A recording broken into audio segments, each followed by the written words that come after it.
Hi, this is Harish और आज मैं तुम्हारे साथ डिस्कस कर रहा हूँ डायरेक्ट टैक्सेस। डीटी के कुछ प्रोविजन से कुछ चैप्टर्स हैं, वो भी मैं आपको रिवाइज करवा देता हूँ। So this video I am going to plan for ये सीएमए वाले एग्जाम्स के लिए हिट कर रहे हैं हम लोग। सीएमए इंटर लेवल के जो स्टूडेंट्स अब एग्जाम देने वाले हैं, जो डीटी का पेपर जो टैक्सेशन का है उसमें डीटी वाले कॉन्सेप्ट जो हम लोग डिस्कस कर पा रहे हैं अभी।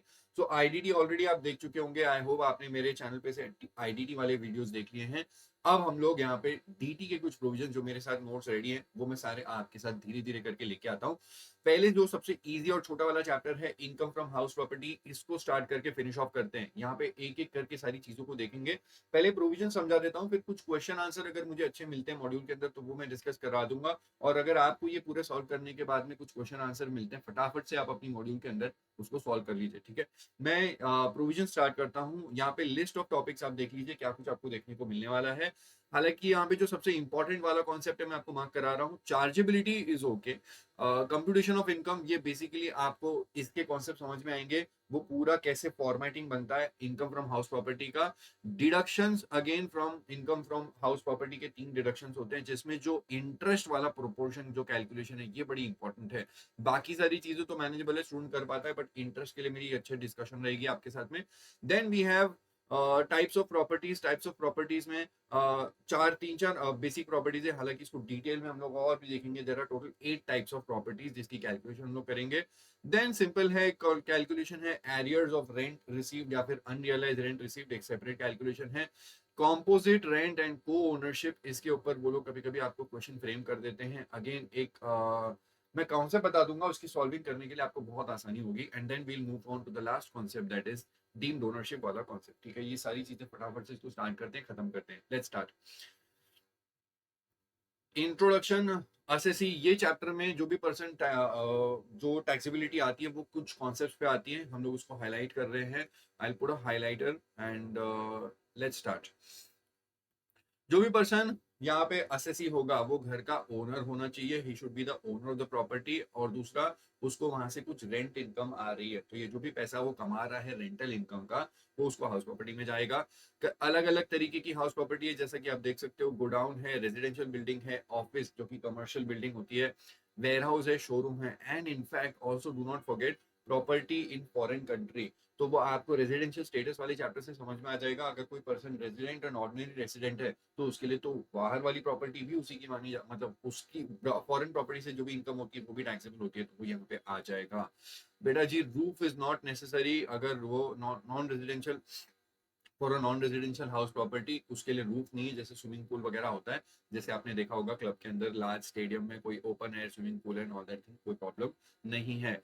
ये एक इंपॉर्टेंट चीज है, वेकेंट लैंड। ये बहुत अच्छे से ध्यान देना आपको। ये वेकेंट लैंड वाला पैसा मैं बता रहा हूँ कि अगर कोई वेकेंट लैंड है और उसको रेंट पे दे दिया है, जमीन है, कोई बिल्डिंग नहीं, कुछ स्ट्रक्चर नहीं है, खाली जमीन है और उसको रेंट पे दिया जाता है, तो उस वेकेंट लैंड से जो भी इनकम आती है वो आप आईएफओएस हेड में ले जाओगे, उसको यहाँ पे नहीं ले आओगे।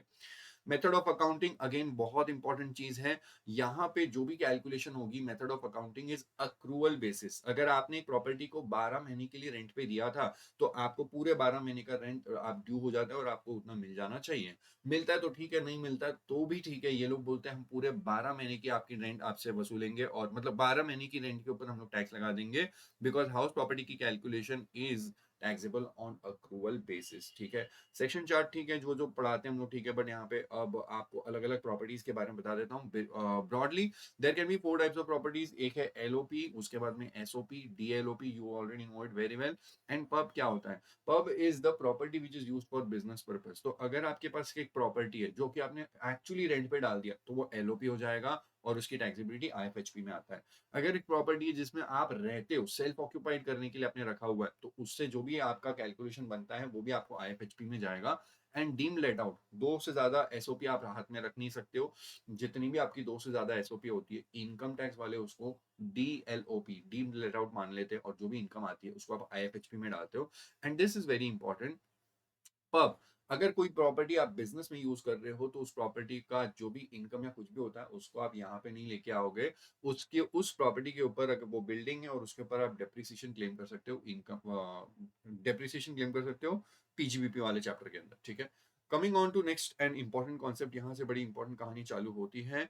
आपके लिए कोई भी इनकम हाउस प्रॉपर्टी वाले हेड में तब आएगी if the following 3 conditions are complied. नीचे 3 कंडीशन है, अगर ये तीनों की 3 कंडीशन कंप्लाई हो जाती है तब आप बोलोगे कि ये प्रॉपर्टी हाउस प्रॉपर्टी में हाउस प्रॉपर्टी आईएफएचपी में टैक्सेबल होगी।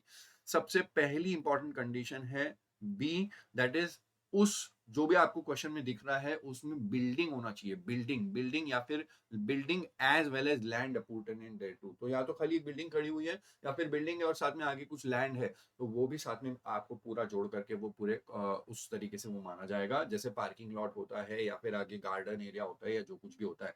सो खाली बिल्डिंग होगी तो भी चलेगा एंड बिल्डिंग के साथ में आगे लैंड भी चिपक के होगी तो भी चलेगा।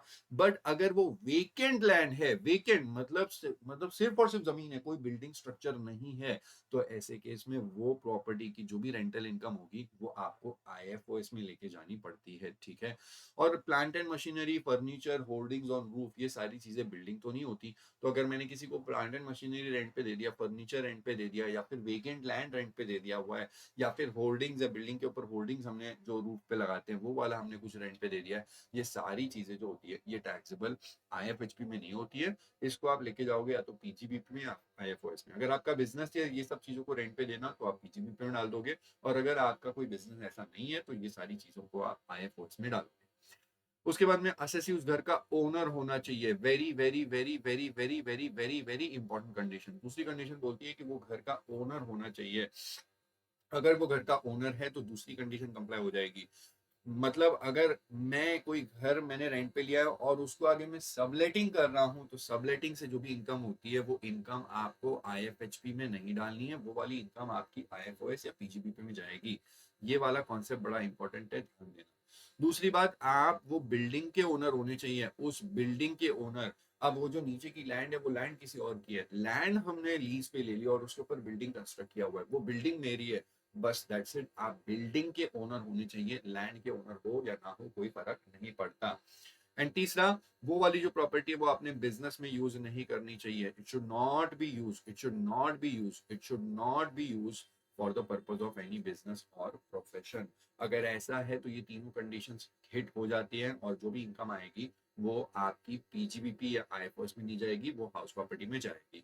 वापस से देख लो, मैं यहाँ पे क्लियरली आपको तीनों बातें लिख के दे देता हूँ। पहली बात ये कंडीशन, दूसरी बात ये कंडीशन एंड तीसरी बात ये वाली कंडीशन, बॉन्ड कंडीशन।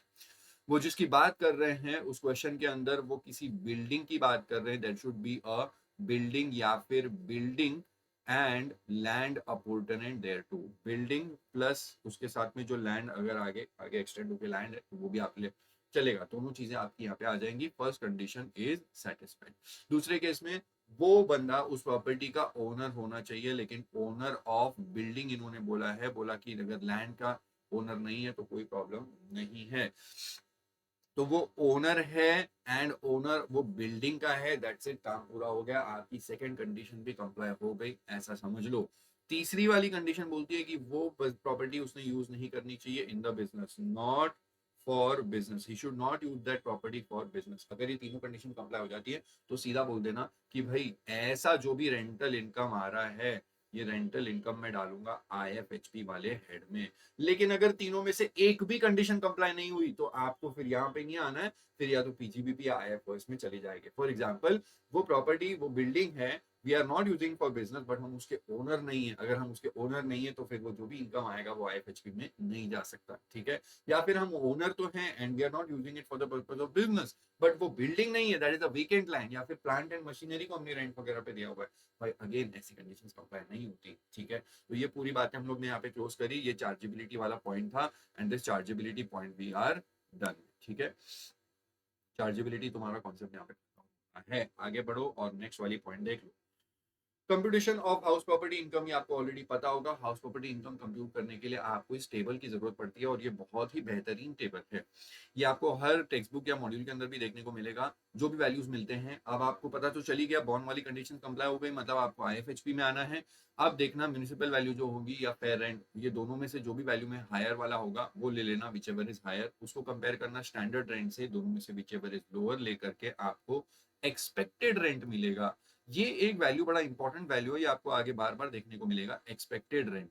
ये एक्सपेक्टेड रेंट निकल के आ रहा है, ये आपकी एक अच्छी इंपॉर्टेंट पॉइंट पे आप पहुंचे हो। Next you have to compare this amount with the actual rent receivable. ये दोनों में से जो भी हायर होगा वो बनेगी आपकी जीएवी, वो बनेगी आपकी जीएवी, ग्रॉस एनुअल वैल्यू। तो E R expected rent compare करना एक्चुअल रेंट रिसीवेबल से, और दोनों में से जो भी हायर होगा वो बनेगी आपकी जीएवी। अब जीएवी में से आपको एक डिडक्शन मिलती है सबसे पहले माइनस करने के लिए, and that is your municipal taxes. But ध्यान देना, municipal taxes paid paid paid, मतलब ये पे किए होंगे तो ही आपको डिडक्शन मिलेगा, वरना पे नहीं किया तो आपको नहीं मिलेगा डिडक्शन। उसके बाद में आएगी एनएवी। एनएवी से आपको वापस से और दो डिडक्शन मिलते हैं, एक है standard deduction which is NAV का 30%, और दूसरा interest on loan. Interest on loan for car, car मैंने लिखा हुआ है लेकिन कार का यहाँ पे मीनिंग मैंने नीचे लिखा हुआ है, construction, acquisition, repairs, renewals and reconstruction. ये 5 चीजों के लिए, 5 में से कोई भी पर्पस के लिए आपने लोन उठाया था तो उस लोन का जो भी इंटरेस्ट है वो आपको इंटरेस्ट का डिडक्शन मिल जाएगा। अब यहीं पे एक बार क्या आपको एक चीज लिख के दे देता हूँ कि यहाँ पे म्यूनिसिपल टैक्सेस पेड अगर आप ऊपर देख रहे हो तो म्यूनिसिपल टैक्सेस पे किए होंगे तो आपको डिडक्शन मिलेगा, बट इंटरेस्ट ऑन लोन आपको अक्रूवल बेसिस पे डिडक्शन मिलता है। मतलब it is allowed as deduction even if it is not paid, even if it is not paid. Very very very important conclusion, इस वाले पॉइंट के पे गड़बड़ मत करना। ये आपको अक्रूवल बेसिस पे डिडक्शन मिलता है और वो म्यूनिसिपल टैक्सेस आपको पेड बेसिस पे मिलता है। दूसरा यहाँ पे पॉइंट यहाँ पे लिखा देता हूँ, नीचे भी आप देख लोगे, यहाँ पे इन्होंने बोला था municipal taxes it should be paid by home, it should be paid by the owner. अगर टेनेंट ने पे किया हुआ है तो भी आपको उस चीज का डिडक्शन नहीं मिलेगा। यहाँ पे interest on loan for CARR, देखो ये तो हमको पे तो करना नहीं है, अक्रूवल हो रहा है, लेकिन हमने लोन किससे उठाया था? लोन हमने किसी से भी उठाया था, लोन टेकन फ्रॉम एनीवन, ठीक है, लोन टेकन फ्रॉम एनीवन, मतलब अब बैंक से भी लोन लिया तो भी उस लोन का इंटरेस्ट है उसका डिडक्शन मिल जाएगा। और अगर बैंक ने किसी फ्रेंड से लोन लिया था या पर्सनल लोन या कोई भी लोन लिया था, कहीं से भी XYZ पर्सन से आपने लोन लिया था, कोई प्रॉब्लम नहीं है। लोन अगर आपने लिया है तो उस लोन का इंटरेस्ट आपको माइनस करने मिलेगा, लेकिन बेटा जी प्लीज ध्यान देना वो लोन किस तरीके का लोन था और क्यों लिया था आपने। So loan if it was taken for car construction, acquisition, repairs, renewals and reconstruction, ठीक है। तो ये वाली चीजें हैं, अब आपको इन चीजों चीजों पे ध्यान देना है। ये तीनों तरीके के डिडक्शंस आपको मिलते हैं, लेकिन आपको लेवल चेक कर लेना है। जीएवी में से सिर्फ एक ही माइनस करना, पहले म्यूनिसिपल टैक्सेस पेड, लेकिन it should be paid by the owner, ठीक है। अगर ऐसा है तो माइनस कर देना, अब जो बचेगा वो एनएवी। एनएवी का आपको 30% लेना है, ध्यान देना, एनएवी का 30% आपको स्टैंडर्ड डिडक्शन मिलता है, और दूसरा एनएवी में से और एक मिलता है, that is interest on loan, interest on loan for car. That loan may be taken from anybody, bank से लो, किससे भी लो, कोई प्रॉब्लम नहीं है। अच्छा, इंटरेस्ट ऑन लोन मैंने पे नहीं किया था, चलेगा क्या? हाँ भाई चलेगा, कोई प्रॉब्लम नहीं है। आपने अक्रूवल भी हो गया, मतलब ड्यू हो गया था ना, बस। अब आपने लोन अगर लिया था 1 दिसंबर को, तो बेटा जी अगर लोन आपने 1 दिसंबर को लिया था तो ये सिर्फ 4 महीने के लिए ड्यू हो रहा है। तो अगर 4 महीने के लिए ड्यू हो रहा है तो आपको सिर्फ 4 महीने का ही डिडक्शन मिलेगा, ठीक है। ये वाली बातें हैं, आगे बढ़ते हम लोग। जीएवी के अंदर ये सारी कैलकुलेट करने के लिए आपको क्या क्या वैल्यूज की जरूरत पड़ती है, ये बस रीड करने वाला पॉइंट है, ये आप एग्जाम के दिन पे नहीं भी देखोगे तो चलेगा। आगे बढ़ते हैं। Computation of actual rent receivable, actual rent receivable आपको निकालना है। अब ये वाली बातें देखना, मैं आपको ये वाला बता रहा हूँ, ब्लू ब्लू वाला, ठीक है, दिस 6th वाला पॉइंट। ये कैसे आपको कंप्यूट करना है, दिस इज वेरी इंपॉर्टेंट, क्योंकि यहाँ पे अगर आपने गड़बड़ कर दी तो आपका कंपैरिजन करके आंसर गलत आ जाएगा। एक्चुअल रेंट रिसीवेबल में आपको देखना, मैंने आपको पहले ही बताया था कि ये IFHP वाले चैप्टर के अंदर जो रेंट इनकम आपको कैलकुलेट करनी पड़ती है, जो इनकम टैक्स वाले आपको टैक्स लगाते हैं, वो ऐसा नहीं कि आपको कितने महीने का रेंट मिला है हाथ में, वो बोलते हैं भाई आपको जितना रेंट रिसीवेबल था उतना, ठीक है। तो अगर आपको एडवांस में 14 महीने का रेंट मिल गया तो क्या पूरे 14 महीने का, मतलब 12 मंथ्स का प्लस आगे 2 मंथ्स का ले लेंगे क्या? इन्होंने बोला नहीं नहीं नहीं नहीं, अगर आपको एडवांस में पैसा मिला हुआ है तो माइनस कर देंगे। यहाँ पे देखो, माइनस करना है प्रीपेड रेंट। तो अगर मुझे 14 मंथ्स का रेंट मिला है, 14 मंथ्स का रेंट मिला है, तो उसमें से मैं 2 मंथ्स का माइनस कर दूंगा और मेरे पास में आंसर आ जाएगा 12। This 12 will be my, this 12 will be my this thing, 12 is my annual rent receivable, 12 is my annual. तो बेटा जी मेरे को एनुअल पे आना पड़ेगा, ठीक है। दूसरा कैलकुलेशन में आपको इस वाले साइड बता देता हूँ। अगर मुझे रेंट सिर्फ और सिर्फ 10 मंथ्स का या फिर 9 मंथ्स का मिला था, बट उसने बोला था कि 3 महीने का मैं पैसा दे दूंगा, लेकिन अब तक उसने चुकाया नहीं है। तो उन्होंने बोला ठीक है, चुकाया हो या ना चुकाया हो, आप एक काम करो, उसको पूरा 12 मंथ्स पे लेके आओ। And that is the reason I was always saying कि आपको एनुअल पे लेके आना है, एनुअल पे। अगर रेंट ज्यादा दे दिया था उसने, पेमेंट ज्यादा कर दी थी, 12 महीने का भी दे दिया, बोला मेरे को अभी सैलरी एडवांस में आ गई, आप एक काम कर लो, पहले रेंट का पैसा ले लो, एक्स्ट्रा उसने दे दिया 14 महीने का, नहीं नहीं नहीं, हम लोग को सिर्फ 12 मंथ्स क्या करने का है। तो 14 में से 2 मंथ्स का रेंट जो है माइनस कर देना, that is a prepaid rent, और अब जो बचेगा वो 12 महीने का बचेगा। अगर कोई व्यक्ति ने हमको सिर्फ 9 महीने का पैसा दे दिया था, बोला कि 3 महीने का मैं आपको दे रहा हूँ, मेरा थोड़ा सैलरी का इशू है, मेरा थोड़ा खर्चा हो गया, मेरे पास पैसे नहीं है, तो भाई ऐसा कुछ नहीं होता। इनकम टैक्स वाले बोलते हैं हम तो इसको ऐड कर देंगे, outstanding rent of the current previous year जितना भी है हम ऐड कर देंगे, और अब आपके पास वापस से आंसर हो जाता है 12 का, ठीक है ना। सो 9 + 3 वो उसको बना देंगे 12, एंड यहाँ पे 14 - 2 उसको वो लोग कर देंगे 12। इन एनी केस आपको 12 पे लेके आना है। अब देखो 12 मंथ्स की बात तो फ्रीज हो गई। अब इतना वो लोग बोलते हैं हरीश आपके लिए इतना रेंट इज रिसीवेबल, इतना रेंट इज रिसीवेबल, इतना आपको रिसीवेबल है, हम इसको मान लेंगे, और यही वाला वैल्यू हम पकड़ेंगे कि ये आपकी इनकम है। अगर 10,000 रुपए पर मंथ का रेंट है तो वो लोग बोलेंगे 1,20,000 इज योर इनकम, और 1,20,000 पे आप टैक्स पे कर दो। लेकिन यहाँ पे इनकम टैक्स में जैसे आप पीजीबीपी चैप्टर में देखते हो, वैसे बैड डेट्स का भी यहाँ पे बेनिफिट दिया गया। बोला कि अगर कोई ऐसा, अब वो जो आपका लैंडलॉर्ड टेनेंट था, उसने आपको जो 9 महीने का रेंट दिया था, उसके बाद में 3 महीने का रेंट देने का वादा किया था। अब अगर वो सीधा सीधा भाग ही गया, वो बोला कि मैं कोई पैसा वैसा देने वाला नहीं हूँ, और वो रेंट आपका जो है वो अनरियलाइज रेंट बन गया, अगर वो बैड डेट हो गया, अनरियलाइज, देखो वो आदमी बोल रहा है मैं दे दूंगा, मेरी सैलरी आएगी दे दूंगा, सो आप उसको आउटस्टैंडिंग समझोगे। लेकिन कुछ 4 ऐसी कंडीशंस है, जैसे ही वो 4 कंडीशंस कंप्लाई हो जाती है, सेटिस्फैक्शन ऑफ 4 कंडीशन, अगर 4 कंडीशंस कंप्लाई हो जाती है, मतलब वो आदमी एक नंबर का भगौड़ा निकला, अब वो पैसे देने वाला नहीं है, मेरे पैसे डूब गए, मेरे पैसे डूब गए, this this thing is called as bad debts, this thing is called as bad debts. यहाँ पे जो था वो आउटस्टैंडिंग था, वो देने वाला है, देने वाला है, देने वाला है, ठीक है। बट यहाँ पे आते आते वो पैसे मेरे बैड डेट्स हो गए, वो बैड डेट्स हो गए, अब वो पैसे डूब गए, वो पैसा देने वाला नहीं है। लेकिन ये बैड डेट्स आपको कैसे पता चलेगा? क्या आप ऐसे ही बोलोगे पैसे बैड डेट्स हो गए? नहीं भाई साहब, there are 4 conditions, if these 4 conditions are satisfied, तो हम समझ लेंगे कि अब आउटस्टैंडिंग नहीं है, अब वो बैड डेट है। तो पहली बात तो उसको 12 पे लेके आ जाओ, 12 पे लेके आने के बाद में चेक करो कि क्या वो 4 कंडीशंस कंप्लाई हो गई है। अगर वो 4 कंडीशंस कंप्लाई हो गई तो भाई साहब पैसे गए आपके, डूब गए, अब बैड डेट हो गया। इन्होंने बोला अगर बैड डेट हो गया है तो उसको हम लोग इनकम टैक्स में जो नाम देंगे that is called as unrealised rent. Unrealised rent आप माइनस कर लेना, अनरियलाइज एंड इफ एनी, मतलब जरूरी नहीं है कि हर केस में अनरियलाइज होगा ही होगा, हर कोई इंसान भगौड़ा नहीं होता है। अगर कोई व्यक्ति ने भगौड़ा निकला, अगर निकला तो ठीक है, वरना नहीं तो आपको 12 मंथ्स अज्यूम करना पड़ेगा, ठीक है। तो आपका एनुअल रेंट ही क्या हो जाएगा? आपका एक्चुअल रेंट, आपका एनुअल रेंट ही आपका क्या बन जाएगा? Actual rent receivable, actual rent receivable, ठीक है। तो एनुअल रेंट ही आपका एक्चुअल रेंट रिसीवेबल बन जाएगा। लेकिन अगर कोई भगौड़ा निकला, मतलब उसने आपके पैसे नहीं दिए, मतलब पैसे नहीं दिए का मतलब क्या होता है? 4 कंडीशन कंप्लाई हो गई, मतलब गए पैसे, पैसे गए, मतलब इनकम टैक्स वाले बोलते हैं this is called as unrealised rent, बोला माइनस कर देना, और जो बचेगा वो होगा एक्चुअल रेंट रिसीवेबल। एंड बेटा जी, एंड बेटा जी, this is the amount that you have to compare with the ER, ये है final, this is the amount which you have to compare with ER। Expected rent से आपको इसको compare करना है। तो ER एक्सपेक्टेड रेंट, उसको कंपेयर करना ARR एक्चुअल रेंट रिसीवेबल। अब जो अमाउंट आपका निकल करके आएगा, विच एवर इज हायर होगा, वो आपकी बनेगी GAV, ठीक है। So make it very very clear, यहाँ पे बिल्कुल भी कंफ्यूज मत होना। एंड मैंने बाकी सारी बातें आपको बता दी है, ठीक है। सो अनरियलाइज रेंट आपको माइनस करने को मिलेगा, बट ओनली 4 कंडीशन कंप्लाई होंगी। अगर 4 में से 3 ही हुई तो नहीं नहीं नहीं, ऐसा कुछ नहीं होता, वो बोलेंगे माइनस नहीं कर सकते, ठीक है ना। तो चारों कंडीशन कंप्लाई होंगी तभी आपको अनरियलाइज, देखो आप अनरियलाइज मान लो 3 महीने का 30,000 रुपया माइनस करोगे, तो आप बोल रहे थे, वो लोग बोल रहे 12 मंथ्स का आपका 10,000 के हिसाब से 1,20,000 आपका रेंटल इनकम होता है, माइनस करेंगे 30,000, तो सिर्फ 90,000 बचेगा। तो वो आपकी इनकम नीचे लाना नहीं चाहते हैं, आपको माइनस करने को नहीं देंगे। इट इज जस्ट दैट चारों कंडीशन कंप्लाई होंगी तब जाकर के माइनस करने को मिलेगा, ठीक है। अब ये पूरी बातें यहाँ पे क्लियर हो गई। ये देखो आपके नीचे बादशाह बैठा हुआ है अनरियलाइज रेंट का। अनरियलाइज रेंट वाले कॉन्सेप्ट को फटाफट से मेरे दोस्त अभी इसको हम लोग डिस्कस यहाँ पे कर लेते हैं। अनरियलाइज रेंट की कहानी क्या है? अनरियलाइज्ड रेंट कहानी मैंने अभी आपको बताया, unrealised rent is to be deducted from the annual rent to get the net actual rent, वो पूरी कहानी ठीक है। जो आपने अभी मेरे साथ में समझा वही सारी चीजें हैं, तो आप इसको वापस ना भी रीड करो चलेगा।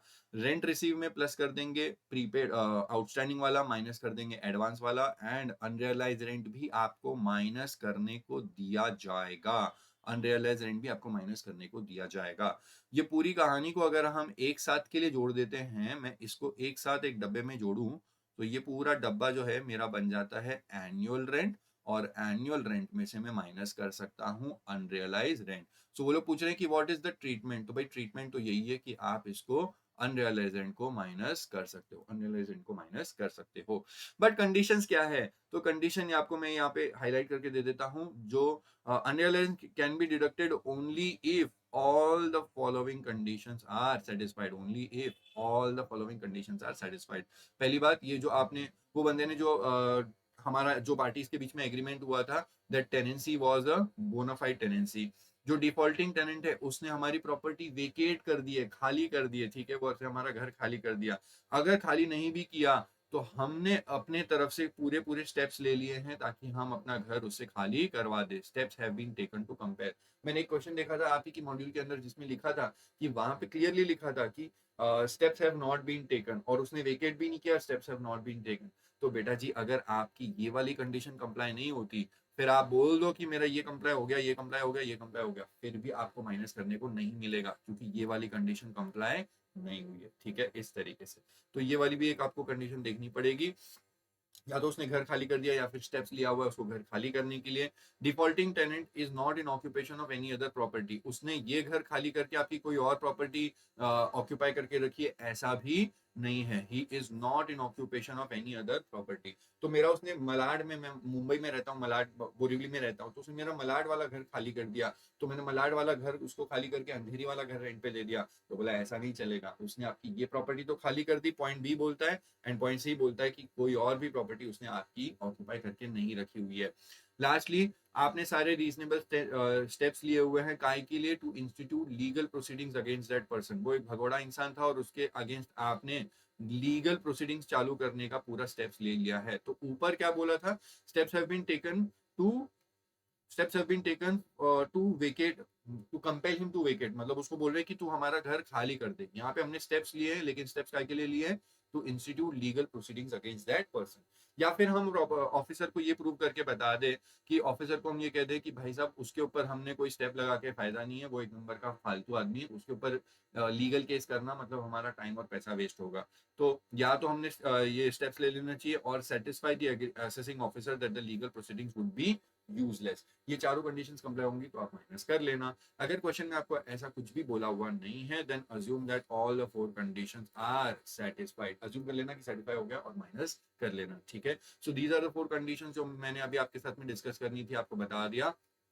ये रहा वो कंडीशंस और ये पूरी कहानी यहाँ पे खत्म होती है। उसके बाद में वेकेंट रेंट, वैकेंसी रेंट ये स्टूडेंट के लिए सबसे ज्यादा परेशानी वाला कॉन्सेप्ट होता है। ये लोग उसको समझते हैं कि यार मैं कैसे इसको सॉल्व करूँ, तो मेरी यहाँ पे अपने हिसाब से कैलकुलेशन बनती है हमेशा से। वैकेंसी रेंट की कहानी क्या होती है, देखो एक बार के लिए समझो कि मेरा प्रॉपर्टी 12 महीने के लिए मैंने रेंट पे डालने का सोचा तो था। अब वो लोग बोल रहे हैं कि भाई आप उसको पूरा 12 महीने का उसको प्रीपेड माइनस करके आउटस्टैंडिंग प्लस करके 12 पे लेके आ जाओ, एनुअल वैल्यू पे लेके आ जाओ। लेकिन मेरी बात समझो, एनुअल वैल्यू पे लाने के लिए मैं उनको कह रहा हूँ कि मेरी प्रॉपर्टी 12 में से सिर्फ 8 महीने के लिए प्रॉपर्टी एक्चुअली लेट आउट करी थी मैंने, और उसके बाद में 4 मंथ्स के लिए वो वेकेंट पड़ी थी। ना मैंने सेल्फ ऑक्यूपाइड किया, ना मैंने किसी को दिया, मैं देने की कोशिश भी कर रहा था लेकिन कोई मेरे को टेनेंट मिल नहीं रहा था, तो वेकेंट पड़ी थी 4 महीने के लिए। तो उन्होंने बोला नहीं भाई, हम तो आपको ये, आप स्क्रीन के इस साइड पे देख लो, हम तो आपको पूरा 12 मंथ्स का यही कैलकुलेट करेंगे। अगर आपको इसमें से माइनस करना है तो आपको माइनस करना होता है अनरियलाइज रेंट, ठीक है, अनरियलाइज रेंट। लेकिन अनरियलाइज रेंट माइनस करने के लिए 4 कंडीशंस है, वो 4 की 4 कंडीशंस अगर कंप्लाई होती है, अनरियलाइज माइनस करने के लिए 4 कंडीशंस होती है, अगर वो 4 की 4 कंडीशंस माइनस हो जाती है तो आप ये वाला अमाउंट माइनस कर सकते हैं, ठीक है। और यहाँ पे आपकी ये 12 मंथ्स वाला जो आपका अमाउंट आ जाता है, उसमें से अगर फिर भी मुझे माइनस करना है, और एक कॉन्सेप्ट है, देखो मैंने आपको बोला था माइनस करने से मेरी इनकम कम हो जाएगी, एंड डिपार्टमेंट आपको माइनस करने को जल्दी से नहीं देता। तो उन्होंने बोला वैकेंसी रेंट अगर आपको माइनस करना है, वैकेंसी रेंट माइनस करने के लिए आपको हम एक कैलकुलेशन बता रहे हैं, एक कैलकुलेशन बता रहे हैं। वो कैलकुलेशन अगर आपकी कंप्लाई हो जाती है, तो वो आप वो उस केस में फिर आप माइनस कर देना। अब आपके पास जो बचेगा that will be your ARR, जिसको मैं बोलता हूं एक्चुअल रेंट रिसीवेबल। ठीक है, ये मेरा इधर अमाउंट बचेगा। तो ऐसे केसेस में मुझे ये सारी चीजें माइनस करने को मिलती है। तो कभी कभी ऐसा होता है कि पूरे साल के अंदर मेरे को एक भगोड़ा इंसान भी मिल गया जिसने मेरा कुछ प्रॉपर्टी के लिए कुछ टाइम पे उसने मेरा अनरियलाइज रेंट का पैसा खा लिया। और कभी कभी कुछ ऐसे केस होते हैं जहाँ पे अनरियलाइज रेंट अप्लाई नहीं होता। तो आपको ऐसे केस में 12 मंथ्स का रेंट का अमाउंट मिलेगा, माइनस करना है आपने वैकेंसी वाला, और अब आप जो बचेगा वो होगा आपका ARR। ठीक है। सो मैं आपके साथ पहले जो डिस्कस करूंगा that will be this case scenario, and then I will discuss this case scenario. पहले मैं ऐसे डिस्कस कर रहा हूं आपको। ठीक है। अब यहाँ पे ऐसे केसेस में there is no unrealised rent, unrealised rent का कोई कॉन्सेप्ट नहीं होता है। ऐसे केस में आपको करना क्या है, तो इन्होंने बोला देखो पहले तो आप दो लोगों की आपस में मैच लगा दो, ERR versus ARR, ERR versus ARR। ARR मैंने आपको बताया था, ARR मेरे लिए ये कलर था एंड ERR मेरे लिए ये कलर था। इन दोनों में से विच एवर इज हायर वो बनेगा मेरा GAV। ठीक है, वो वैल्यू बन जाएगी मेरी GAV। तो इन दोनों की मैच लगेगी and whichever is higher, मैं इधर WIH लिख देता हूँ, विच एवर इज हायर। अगर ERR हायर है तो मेरी GAV बन जाएगी ERR, बट अगर ARR हायर है तो मेरी GAV बन जाएगी ARR। अगर मैं आपको ये कह दूं कि मेरी ERR का अमाउंट आता है 1 लाख और मेरी ARR का अमाउंट आता है 90,000, तो बेटा जी ऐसे केस में जो हायर है वो कौन सा अमाउंट है, 1 लाख है ना। तो ERR इज माई आंसर, मेरा जो GAV बनेगा दैट विल बी 1 लाख। ठीक है ना, दैट इज ये बन जाएगा। केस टू, अगर मैं आपसे ये कह दूं कि मेरी जो ERR है दैट इज ओनली 80,000, बट मेरा जो ARR है 80,000 है यार वो, ठीक है, दैट इज ओनली 80,000, बट अगर जो मेरा ARR है दैट इज 1,10,000, तो ऐसे केस में ARR ज्यादा है और वो मेरा बन जाएगा GAV। ठीक है, इस तरीके से यहाँ पे ये एंड यहाँ पे ये। Case three, if there is a tie, मतलब मेरा जो ये वाला अमाउंट है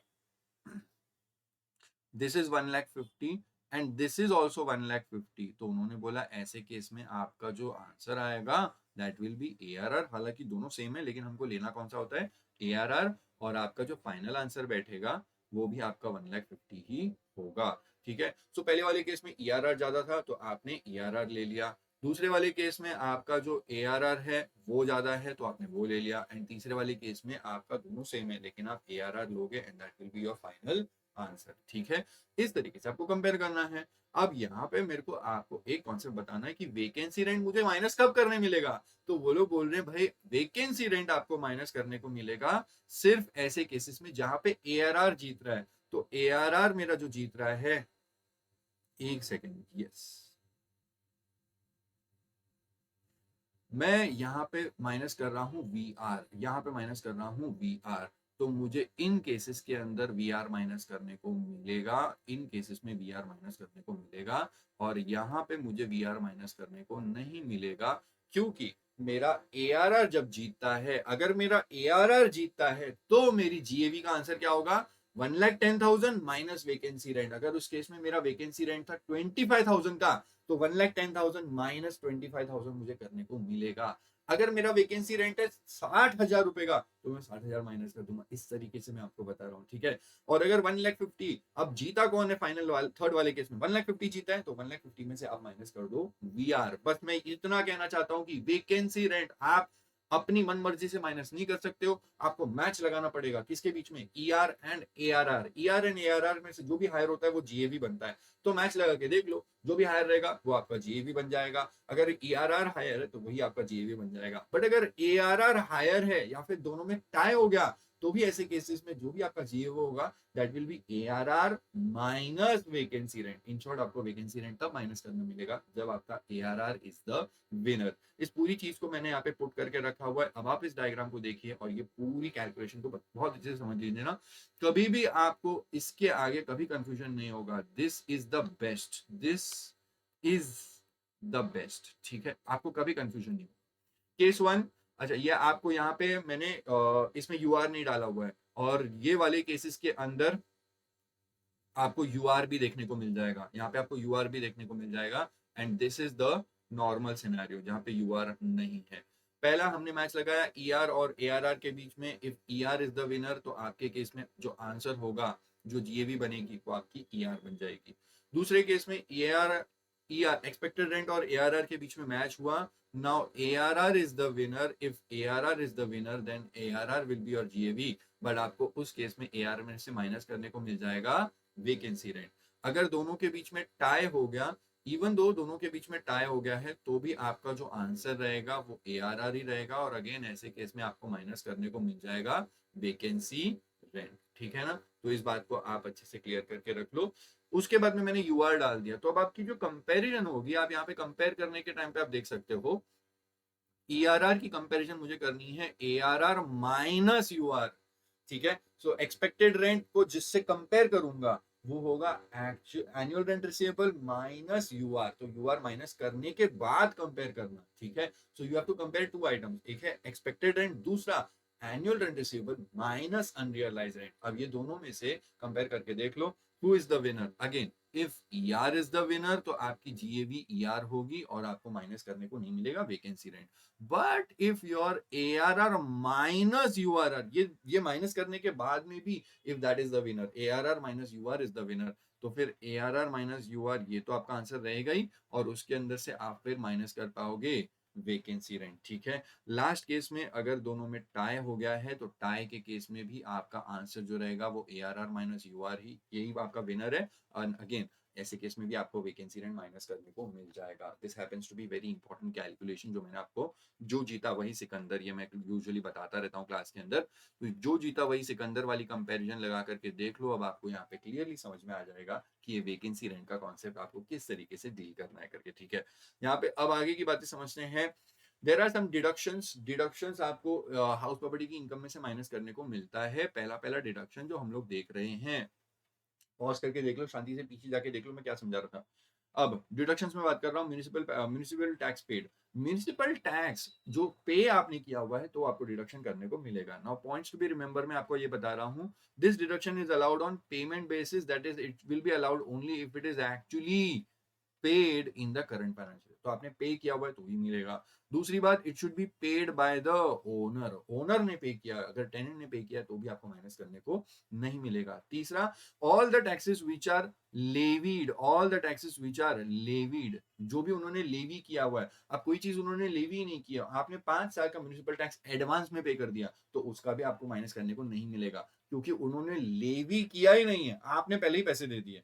all taxes which are levy, तो उनको पहले लेवी करने दो फिर आप पे करो। अगर आपने ऐसे ही पे कर दिया तो आप ये मत बोलना कि मैंने म्युनिसिपल टैक्स पे किया हुआ है मुझे माइनस करने दो, नहीं नहीं, उन्होंने लेवी ही नहीं किया और आपने पे कर दिया तो it will not be allowed. यहाँ पे मैंने बोला कि all taxes which are levied will be allowed as a deduction. उसके बाद में अगर कोई इंटरेस्ट, अगेन वेरी इंपॉर्टेंट, अगर कोई इंटरेस्ट या फिर पेनल्टी ऑन टैक्स है तो आपको वो माइनस करने को नहीं मिलेगा। इंटरेस्ट का मतलब ये यहाँ पे ये है कि अगर आपके पास पैसे नहीं थे बिल्कुल भी, और वो पे करने के लिए इंटरेस्ट अगर आपके पास पैसे नहीं थे म्यूनिसिपल टैक्सेस पे करने के लिए, जिसका वैल्यू था 60,000 रुपया, लेकिन आपने अपने दोस्त को बोला कि यार तू मुझे 60,000 दे दे, मुझे 60,000 रुपीज म्यूनिसिपल टैक्सेस पे करने का है, तो आप 60,000 का डिडक्शन ले लेना क्योंकि आपने वो पे किया हुआ है, you are the owner and you paid 60,000। But अगर आप अपने फ्रेंड को बोलते हो कि ये 60,000 रुपए के ऊपर तेरा 3,000 का जो इंटरेस्ट है ये भी मैं तुझे दे देता हूँ, और आपने बोला कि नहीं मुझे 63,000 माइनस करने दो, because municipal taxes paid is 60,000 and 3,000 is the interest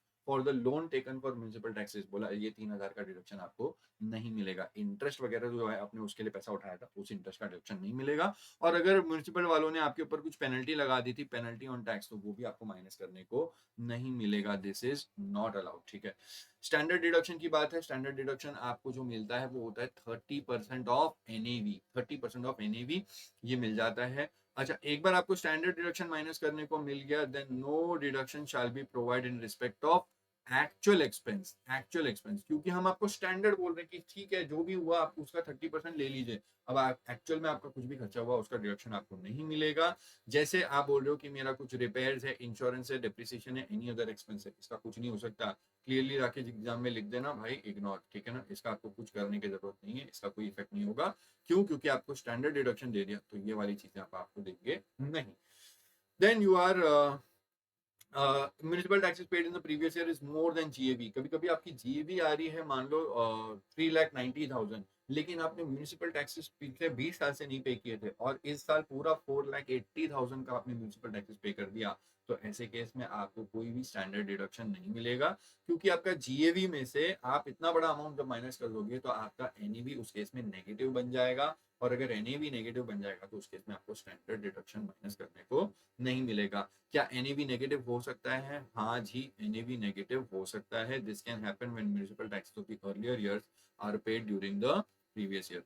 earlier years का पेमेंट हमने कब कर दिया? Current year. मैंने बोला ना मेरी जीएवी इज ओनली रुपीज, कितना बोला था मैंने, कुछ 3,90,000 जो भी है, और 3,90,000 मेरी जीएवी है, और मैंने जो पेमेंट कर दी थी, अज्यूम करते 5 लाख मैंने म्यूनिसिपल टैक्सेस पे कर दिए, तो 1,10,000 का नेगेटिव वैल्यू आ जाएगा।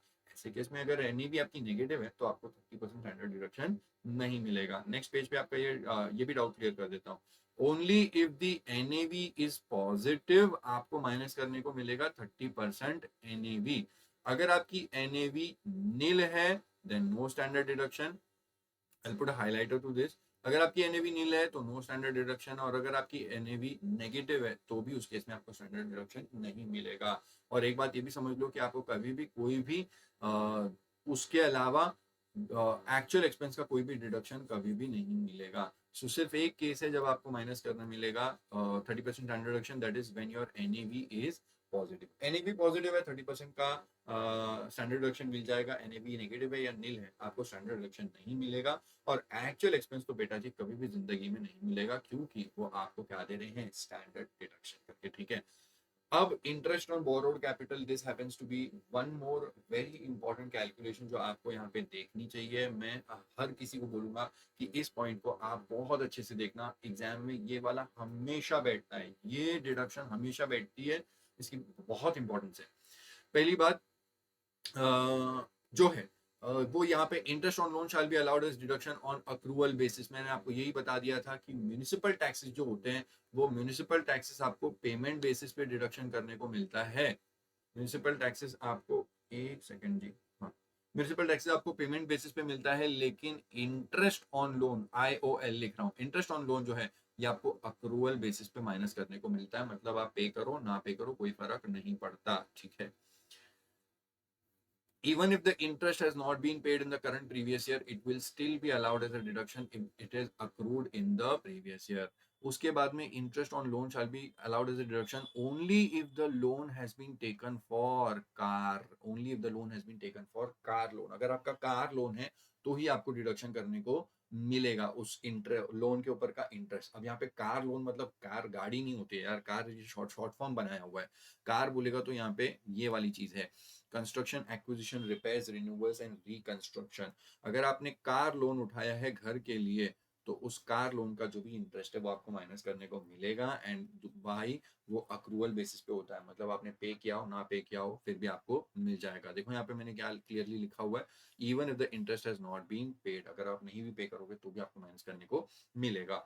Loan can be taken from any one. वापस से एक बात बता दी मैंने आपको, तभी पहले ही ऑलरेडी बताई हुई है कि लोन आपने किसी से भी लिया हुआ है, बैंक से लिया हुआ है, नहीं लिया हुआ, कोई फर्क नहीं पड़ता, आप किसी से भी लो आपको फिर भी डिडक्शन माइनस करने को मिलेगा। फ्रेंड से लिया, पर्सनल लोन लिया, सब चल जाएगा। तो आपको दो चीजें समझ लेना यहाँ पे, सॉरी तीन चीजें। डिडक्शन आपको अक्रूवल बेसिस पे मिलेगा, कार वाला लोन होना चाहिए, और लोन किसी से भी लो कोई प्रॉब्लम नहीं है, डिडक्शन आपको मिल जाएगा। अब मॉनेटरी लिमिट का यहाँ पे सबसे बड़ा स्यापा है। इन्होंने बोला कि अगर आपकी जो प्रॉपर्टी है दैट इज अ एसओपी या फिर यूओपी वाला प्रॉपर्टी है, तो हम आपको बता रहे हैं मैक्सिमम इंटरेस्ट आपको 30,000 या फिर 2 लाख हो सकता है, या तो 30,000 होगा या 2 लाख होगा। अच्छा, दो के ऊपर तो कभी जिंदगी में नहीं हो सकता है, ठीक है। या तो 30,000 होगा उसके ऊपर कभी नहीं हो सकता, या फिर 2 लाख होगा उसके ऊपर कभी नहीं हो सकता। 2 लाख के ऊपर तो कभी नहीं होगा। एलओपी एंड डीएलओपी का क्या सीन है? तो भाई एलओपी और डीएलओपी में कोई प्रॉब्लम नहीं है, without any limit, there is no limit. दुनियादारी जितने आपको खर्चे माइनस करने हैं, इंटरेस्ट वाले सब माइनस कर लो। लोन रिपेयर्स का हो, एक्विजिशन का हो, कंस्ट्रक्शन हो, कुछ भी हो, कोई प्रॉब्लम नहीं होगी। बट अगर एसओपी वाला या यूओपी वाला प्रॉपर्टी है, then definitely there is a limit of 30,000 and 2 lakh rupees. अब आपको बता देता हूँ pre acquisition and post acquisition interest की क्या कहानी है। स्क्रीन पे देख लो, प्री एक्विजिशन पोस्ट एक्विजिशन आपको क्या दिख रहा है। अगर प्री एक्विजिशन की बात करूं, प्री एक्विजिशन की बात करूं, यहाँ पे आप एक बार के लिए मेरे हाथ का बनाया हुआ चार्ट यहाँ पे स्क्रीन पे देख सकते हैं। मैं ये आपको यहाँ पे शो कर रहा हूँ। प्री वर्सेस पोस्ट का कहानी है, एक्सेप्शनल सिनेरियो है। लोन आपने लिया हुआ है, loan taken, construction started, construction completed, ये तीनों इवेंट्स। अच्छा, ये एक्सेप्शनल केस मैं आपको बाद में बता दूंगा। पहले आप समझ लो कि यहाँ पे मैं क्या आपको बता रहा हूँ। This was an exceptional case, जो नीचे के लिए ये वाला एक्सेप्शनल केस, इसका वो डायग्राम था, बट मैंने गलती से आपको ऊपर उसके लिए बता दिया था। तो एक बात समझना कि आपने जब भी लोन लिया हुआ है, आपको उसका इंटरेस्ट माइनस करने को मिलेगा। अब इंटरेस्ट अगर आपकी प्रॉपर्टी तैयार होने के पहले का वो जो भी इंटरेस्ट है, वो भी आप क्लब करके उसको प्री एक्विजिशन बोल सकते हो। Interest during the following period shall be regarded as pre acquisition from the date when the loan was taken till the year preceding the year in which the acquisition or construction was completed। इसका मतलब ये है कि आपने जब भी आपका loan का पीरियड खत्म होता है, ये लोन मैंने यहाँ पे लिया हुआ है, अब यहाँ पे ये फाइनेंशियल ईयर आपका 2022 स्टार्ट हो गया and this is 2023 and okay. तो अब अगर मेरी प्रॉपर्टी यहाँ पे कहीं पे जुलाई मंथ के अंदर खत्म हुआ है इसका कंस्ट्रक्शन, ठीक है, 2023 जुलाई 2023 के अंदर इसका कंस्ट्रक्शन खत्म होता है, जुलाई 2023 के अंदर इसका कंस्ट्रक्शन खत्म होता है। तो इन्होंने बोला जुलाई 23 के ठीक पहले वाला जो 31 मार्च होगा, 31 मार्च 2023, that will be your closing period. तो लोन आपने लिया था, loan was taken over year, loan was taken over here. This is 1st of January 2022। तो 1st ऑफ जनवरी से आपका जो लोन है वो स्टार्ट हुआ था, लोन आपने लिया था उस डेट से, ठीक है। वहां से लेकर के आपका कंस्ट्रक्शन कंप्लीट हो रहा है यहाँ पे जुलाई 23 में, कंस्ट्रक्शन इज कंप्लीटेड। बट आपको जुलाई 23 तक नहीं जाना है। इस केस में इन्होंने बोला आपका जो क्लोजिंग डेट होगा, वो क्लोजिंग डेट आपकी ये वाली है 31 मार्च। जुलाई जो भी डेट पे आपकी कंस्ट्रक्शन एक्विजिशन खत्म होती है, उसके ठीक पहले वाला जो 31 मार्च होता है, दैट इज योर क्लोजिंग वाला पीरियड। और इतने पीरियड को हम लोग कंसिडर करेंगे, ये वाला जो पीरियड है, this is your pre acquisition वाला period, this is your pre acquisition वाला पीरियड, ठीक है ना। So this is your pre वाला पीरियड एंड यहां से आगे अब जो भी होगा दैट इज योर पोस्ट वाला पीरियड, ठीक है ना। तो जुलाई में आपकी जुलाई 23 में खत्म हुआ है, बोला वो वाली डेट नहीं, उसके ठीक पहले वाला जो 31 मार्च है, that is the closing date. उसके पहले का आपका जितना भी इंटरेस्ट हुआ था वो पूरा प्री एक्विजिशन वाला इंटरेस्ट बन जाएगा, और उसके बाद वाला जो होता है वो आपका पोस्ट वाला इंटरेस्ट बन जाएगा। अब एक बात समझना, यहाँ पे डिडक्शन कैसे मिलेगा। तो इन्होंने बोला प्री एक्विजिशन वाले का डिडक्शन आपको 1/5 करके 5 साल के अंदर मिलेगा। तो जैसी आपकी प्रॉपर्टी रेडी हुई, जुलाई 2023 में चालू हो गई थी, रेडी हो गई थी, अब वहां उस वाले पूरे साल के अंदर, मतलब 2023-24 वाला जो फाइनेंशियल ईयर है, उस साल से वो वाला साल एंड आगे 4 साल, टोटल 5 साल के लिए आपको प्री एक्विजिशन का डिडक्शन मिलेगा। मानते हैं आपका प्री एक्विजिशन का जो इंटरेस्ट वाला अमाउंट है, अज्यूम करते हैं 5 लाख है, तो 5 लाख को 1/5 कर दो, मतलब 1 लाख करके आपको 5 साल के लिए मिलेगा, starting from the year in which the construction was completed. मतलब जुलाई 2023 में खत्म हुआ था, तो 23-24 वाले फाइनेंशियल ईयर का वो वाला 1 साल और आगे 4 साल तक आपको 1/5 करके कॉन्जिक्यूटिवली 5 साल के अंदर ये डिडक्शन मिलेगा। एक एक्सेप्शनल केस है और बड़ा मस्त है, बोला यहाँ पे प्री पोस्ट का कोई जरूरत नहीं है, there is no pre acquisition interest, there is no pre acquisition interest. ऐसे केस में प्री एक्विजिशन होता ही नहीं है। ये वाला मैं कैलकुलेशन आपको यहाँ पे बता रहा था। यहाँ पे देख लो, अगर आपके 3 इवेंट्स है, इवेंट नंबर 1 आपने लोन लिया था, इवेंट नंबर 2 आपका कंस्ट्रक्शन चालू हुआ, इवेंट नंबर 3 आपका कंस्ट्रक्शन कंप्लीट भी हो गया, ये तीनों इवेंट्स अगर आपके एक ही साल में हो गए थे, मतलब आपका 22-23 वाले all three events have taken place in the same previous year, in the previous year 23-24, ऐसे केस में आपका ये वाला जो भी इंटरेस्ट होता है ये पूरा पूरा आपका पोस्ट ही होगा। entire interest will be treated as post construction, entire interest is allowed as deduction in the current year 23-24, ठीक है, पूरा पूरा जो इंटरेस्ट है आपका पोस्ट हो जाएगा। इस डायग्राम से आप समझ लो, आपका एक फाइनेंशियल ईयर है 23-24, वो फाइनेंशियल ईयर चालू हो रहा है इस डेट पे और खत्म हो रहा है इस डेट पे। अब इसके अंदर ही आपने लोन भी लिया, कंस्ट्रक्शन चालू भी किया और कंस्ट्रक्शन खत्म भी कर दिया। तो जो इतना वाला जो आपका पीरियड होता है, यहाँ पे आपको कुछ करने की जरूरत नहीं है। हालांकि हम लोग इसको इंटरेस्ट ऑन लोन लेकर के प्री और पोस्ट बांटते हैं, लेकिन यहाँ पे आपका प्री वगैरह कुछ नहीं होगा। लास्ट लाइन पे आप क्लियरली देख सकते हो, मैंने यहाँ पे लास्ट लाइन में लिखा हुआ है, ये आपका पूरा पोस्ट कंस्ट्रक्शन होगा, पूरा पहले वाला भी बाद में वाला भी पूरा आपका पोस्ट कंस्ट्रक्शन होगा, ठीक है। तो इस बात को आप यहाँ से ध्यान देना। 1/5 of the pre-acquisition is allowed as deduction over a period of 5 years, और उसके बाद में करंट ईयर इंटरेस्ट आपको फुल माइनस करने को मिलता है। यहाँ पे 1/5 की कहानी नहीं होती, ठीक है। ये वाला पूरा पॉइंट क्लियर हो गया। TDS on payment of interest, अगर आपने इंटरेस्ट इंडिया के बाहर दिया हुआ है तो आपको टीडीएस काटना चाहिए, आपको इंटरेस्ट का डिडक्शन नहीं मिलेगा। Interest on loan paid which is outside India, अगर आपने लोन वाला अमाउंट आउटसाइड इंडिया पे किया हुआ है तो उसका इंटरेस्ट पेमेंट करते वक्त, इंटरेस्ट पे करते वक्त आपको टीडीएस काट देना चाहिए।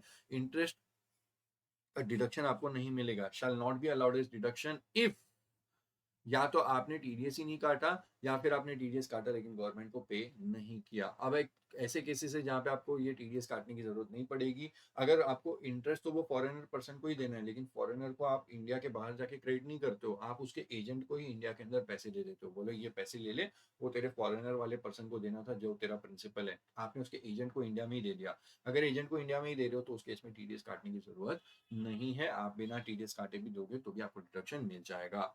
अलाउबिलिटी of interest on various cases, ये आपको आपकी मॉड्यूल के अंदर से ही देखने को मिलेगा। मैंने बहुत बढ़िया से आपको यहाँ वहां से चीजें निकाल के ड्राफ्ट किया हुआ है, मॉड्यूल में देखा था मैंने काफी सारी चीजें। Interest on loan which is allowed on accrual even if the books of accounts are kept on cash basis, आपको ऐसा बोलेंगे कि बुक्स ऑफ अकाउंट्स कैश पे रखा है कोई फर्क नहीं पड़ता है, यहाँ पे मैंने आपको पहले ही बोला था interest will be allowed on accrual basis. दूसरा, आपने कोई फ्रेश लोन लिया हुआ है which is taken to repay the original loan, अगर आपने ओरिजिनल लोन, मैंने ओरिजिनल लोन मिस्टर करण से लिया था कंस्ट्रक्शन करने के लिए, अब वो 3 साल से मैंने उसको लोन लेके रखा हुआ है, लेकिन अब करण ने बोला कि मुझे बहुत ज्यादा पैसों की जरूरत है, तू मेरा 10 लाख का जो लोन तूने लिया था कंस्ट्रक्शन करने के लिए घर के लिए वो वापस चुका दे। अब मैंने, मेरा दूसरा फ्रेंड है शाहिद, मैंने शाहिद को बोला एक काम कर शाहिद, मुझे 10 लाख रुपए चाहिए, मुझे करण वाला लोन रीपे करना है। तो अगर ऐसे केस में करण वाला लोन तो मैंने कंस्ट्रक्शन ऑफ एक्विजिशन के लिए लिया था, कंस्ट्रक्शन एक्विजिशन के लिए लिया था, तो करंट के लोन का इंटरेस्ट मुझे माइनस करने को मिल ही रहा था। लेकिन शाहिद वाला लोन ये मैंने कंस्ट्रक्शन के लिए थोड़ा लिया है, शाहिद वाला लोन तो मैंने रीपे करने के लिए लिया है। बोला कि ठीक है, शाहिद वाले लोन का भी आपको इंटरेस्ट माइनस करने को मिल जाएगा। अगर शाहिद वाले लोन से आपने जो लोन रीपे किया था वो लोन अगर वो कंस्ट्रक्शन वाला है तो फिर शाहिद वाले लोन का भी आपको इंटरेस्ट माइनस करने को मिल जाएगा। It is allowed as a deduction, ठीक है। लेकिन अगर मेरे को करण वाले लोन का इंटरेस्ट देने का पैसा नहीं था, करण बोल रहा था मेरे 10 लाख के ऊपर तू 2 लाख का मुझे इंटरेस्ट भी दे दे, तो मैंने उसको 12 लाख रुपए देने थे। अब मैंने शाहिद से 12 लाख रुपए दिए और 12 लाख रुपए करण को चुका है, तो उन्होंने बोला हम पूरे 12 लाख, शाहिद के पूरे 12 लाख का आपको हम आपको डिडक्शन नहीं देंगे, only 10 lakhs was for the construction of property. तो आपने 10 lakhs जो करण को दिए होंगे वो वाला अमाउंट ठीक है, लेकिन 2 lakhs के ऊपर आपको डिडक्शन नहीं मिलेगा। अमाउंट पेड एज ब्रोकरेज, अगर आप बैंक को ब्रोकरेज वगैरह देते हो तो उसके लिए आपका कोई डिडक्शन आपको नहीं मिलेगा।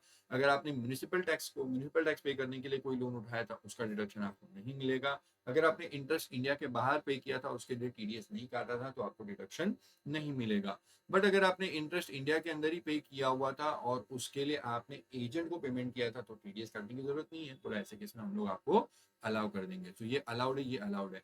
वापस आपको पॉइंट 3 बता दूं, पॉइंट 3 के लिए कंफ्यूज मत होना। देखो जी, मेरा ओरिजिनल लोन करण वाला कितने का था, 10 लाख का। अब वो 10 लाख के ऊपर तो मुझे इंटरेस्ट मिल ही रहा था। वो 10 लाख रुपए पेमेंट करने के लिए मेरे पास पैसे नहीं थे, करण को पैसे देने थे, तो मैंने शाहिद से लोन उठा के उसको दे दिया। बोला कि शाहिद से लोन उठा के आपने उसको दिया है, लेकिन वो लोन कौन सा था? कंस्ट्रक्शन ऑफ एक्विजिशन का था। तो शाहिद वाला लोन अब जो आपका लाइफ में चल रहा है, अब आप इंटरेस्ट तो शाहिद को दे रहे हो, तो बोला आप शाहिद वाले लोन का 10 लाख का इंटरेस्ट आप रिडक्शन ले सकते हो। बट अगर मैंने शाहिद से 10 लाख का लोन लिया था और करण ने बोला मुझे 12 लाख रुपए चाहिए, 10 भी दे दो और 2 लाख का इंटरेस्ट भी दे दो, तो मैंने बोला भाई मेरे पास अभी पैसों की अरेंजमेंट शाहिद से 10 लाख रुपए की हुई है। तो बोला ठीक है शाहिद से दे दे और 2 लाख रुपए दे देना। अब मैंने 2 लाख रुपए का जो अरेंजमेंट किया था वो मुझे करण को इंटरेस्ट देना था। That 2 lakh rupees was not for construction of the, वो वाला लोन नहीं था, 2 lakh rupees was just for the interest. और मैंने बोला मेरे फ्रेंड को, मिस्टर राज, मैंने बोला राज मुझे 2 लाख रुपए चाहिए, वो 2 लाख रुपए ना मेरे को करण को इंटरेस्ट देने का है। तो बोला अगर आपने किसी से लोन उठाया हुआ है and that loan is for the repayment of interest, तो फिर ऐसे 2 लाख रुपए का आपको, जो आपने राज वाला जो लोन उठाया है, उस राज वाले लोन का इंटरेस्ट आपको माइनस करने को नहीं मिलेगा। ठीक है, आई होप मैंने वो समझा दिया आपको। आगे बढ़ रहे हैं, इंटरेस्ट ऑन लोन। सबसे इंपॉर्टेंट वाली चीज जो आपके सामने अब आपको देखने को मिल रही है, पूरा दिल थाम के बैठना दोस्तों, यहाँ पे सबसे इंपॉर्टेंट और खतरनाक चीज यही होती है, इंटरेस्ट ऑन लोन। अब आपका पहला वाला ब्रैकेट यहाँ पे क्लियर कर देता हूँ। अगर इंटरेस्ट ऑन लोन जो उठाया था वो एलओपी या डीएलओपी के लिए उठाया है, तो ऐसे केस में देयर इज नो लिमिट, तो इसको पार्किंग लॉट में डाल दो। ये पार्किंग लॉट में डाल दो। जो लोन आपने उठाया था वो लोन अगर एलओपी या डीएलओपी वाला है तो कोई प्रॉब्लम नहीं है, उसका आपको जितना मर्जी चाहे डिडक्शन कर लेना। बट आपने जो लोन उठाया था वो किसी सेल्फ ऑक्यूपाइड प्रॉपर्टी के लिए या फिर अनऑक्यूपाइड प्रॉपर्टी के लिए उठाया था, तो सेल्फ ऑक्यूपाइड या अनऑक्यूपाइड ये मैक्सिमम दो हो सकती है, या तो 2 एसओपी या तो 2 यूओपी, या फिर 1 एसओपी एंड 1 यूओपी, ऐसे आप कर सकते हो। ठीक है ना, लेकिन मैक्सिमम आप 2 ही घर शो कर सकते हो। तो इन्होंने बोला भाई लोन कौन सा है? अगर लोन आपका सीए वाला लोन है, सीए मतलब कंस्ट्रक्शन और एक्विजिशन, और दूसरी बात अगर लोन आपकी कैटेगरी वाली है RRR, rent repairs renewals and reconstruction, तो मैंने किसी से लोन लिया था, मुझे नया घर कंस्ट्रक्ट करना है या फिर नया घर खरीदना है, तो वो वाला लोन होता है सीए कैटेगरी का लोन। और उसके बाद में आरआरआर कैटेगरी, मतलब मैंने किसी से लोन उठाया था बट वो घर खरीदना या एक्विजिशन, खरीदना या कंस्ट्रक्ट करने के लिए नहीं था, that was for repairs renewals and reconstruction. तो बोला रिपेयर्स रिन्यूअल एंड रिकंस्ट्रक्शन के लिए मैक्सिमम डिडक्शन, मैक्सिमम डिडक्शन आपको सिर्फ 30,000 का मिलेगा। एसओपी 1 का इंटरेस्ट एंड एसओपी 2 का इंटरेस्ट, ये आपको टोटल मिला करके मैक्सिमम 30,000 मिलेगा। बट अगर आपका जो लोन है वो लोन कंस्ट्रक्शन एक्विजिशन का है, एंड सबसे महान चीज उसके अंदर कुछ 4 कंडीशन है, ये वो अनरियलाइज रेंट वाली नहीं है, कुछ 4 और कंडीशन है। 4 कंडीशंस कंप्लाई हो जाती हैं तो हम आपको बता रहे हैं मैक्सिमम 2 लाख रुपए आपको माइनस करने को मिलेगा। बट अगर लोन वो सीए वाला लोन है, but if those 4 conditions are not complied, तो ऐसे केस में हम मैक्सिमम आपको 30,000 माइनस करने को देंगे, उसके अलावा माइनस करने को नहीं देंगे। दिस इज योर कैटेगरी 1, ये आपका कैटेगरी 1 है। कैटेगरी 1 के लिए मैक्सिमम आपको डिडक्शन मिलेगा 2 लाख का। फिर उसके बाद में आपके पास में कैटेगरी 2, कैटेगरी 2 के अंदर आपको मैक्सिमम डिडक्शन मिलेगा 30,000। और उसके बाद में लास्टली आपके पास में है कैटेगरी 3, और कैटेगरी 3 का आपको डिडक्शन मिलेगा मैक्सिमम 30,000। तो अब मैं आपको एक हाईलाइटर कर देता हूँ, ये 2 लाख प्लस ये 30 प्लस ये 30, ये तीनों कैटेगरी के अगर आपने लोन उठाए हुए हैं अपनी एसओपी के लिए या फिर अपनी यूओपी के लिए, तो ये तीनों कैटेगरीज के जो भी आपके लोन हैं, ये लोन की टोटल अमाउंट आपको इन्होंने बता दिया कि भाई साहब सब कुछ मिला लो, एक्चुअल गणित लगा करके तो ये 2,60,000 होता है, लेकिन हम आपको बोल रहे हैं नहीं भाई, अब आप जो करना है करो, लेकिन आपको मैक्सिमम 2 लाख ही हम लोग देंगे। ठीक है, तो ये वाली जो लिमिट है मैं आपको यहाँ पे लिख के दे देता हूँ, दिस इज पर असेसी पर प्रीवियस ईयर। ठीक है, सो आई हैव यूज दिस पर वर्ड ट्वाइस। अब आप समझ लो, अगर को ओनर है तो हर को ओनर को मिलेगा 2 लाख 2 लाख 2 लाख, और ये पर फाइनेंशियल ईयर का है। ठीक है, तो नेक्स्ट फाइनेंशियल ईयर के लिए वापस 2 लाख, फिर नेक्स्ट फाइनेंशियल ईयर के लिए वापस 2 लाख, लेकिन ये 2 लाख पर असेसी। अब हमारा एक घर है और हम 4 भाई हैं, तो हम 4 भाई हैं, तो हम एसओपी वाला है ना हमारी, तो एसओपी रहने वाला घर है, तो हमको मैक्सिमम 2 लाख का डिडक्शन मिलेगा पर एसएससी। मेरे पास भी 2 लाख का इंटरेस्ट का माइनस कर सकता हूँ, वो अपना इनकम टैक्स रिटर्न में मेरा भाई करेगा, और मेरे बाकी जो 3 भाई, मतलब हम जो भी है टोटल 4 भाई, तो मेरे लिए 2 लाख अलग, उसके लिए अलग, उसके लिए अलग, उसके लिए अलग, उस तरीके से ये होता रहेगा। ठीक है ना, सो पर एसएससी पर फाइनेंशियल ईयर। बट जो कैटेगरी वाला है आपका, so this 2 lakhs, this 30,000, this 30,000, this is also this is also, मैं यहाँ पे लिख देता हूं, दिस इज ऑल्सो पर असेसी, पर प्रीवियस ईयर, पर कैटेगरी, ठीक है ना। तो ये 2 लाख रुपीज आपको कैटेगरी वन, कैटेगरी वन कौन सी है आपकी, सीए वाला लोन, 4 कंडीशंस कंप्लाइड। दूसरा आपका कैटेगरी टू, सीए वाला loan but 4 conditions, all 4 not are complied, या फिर any of the 4 is not complied. और तीसरा कैटेगरी थ्री है are.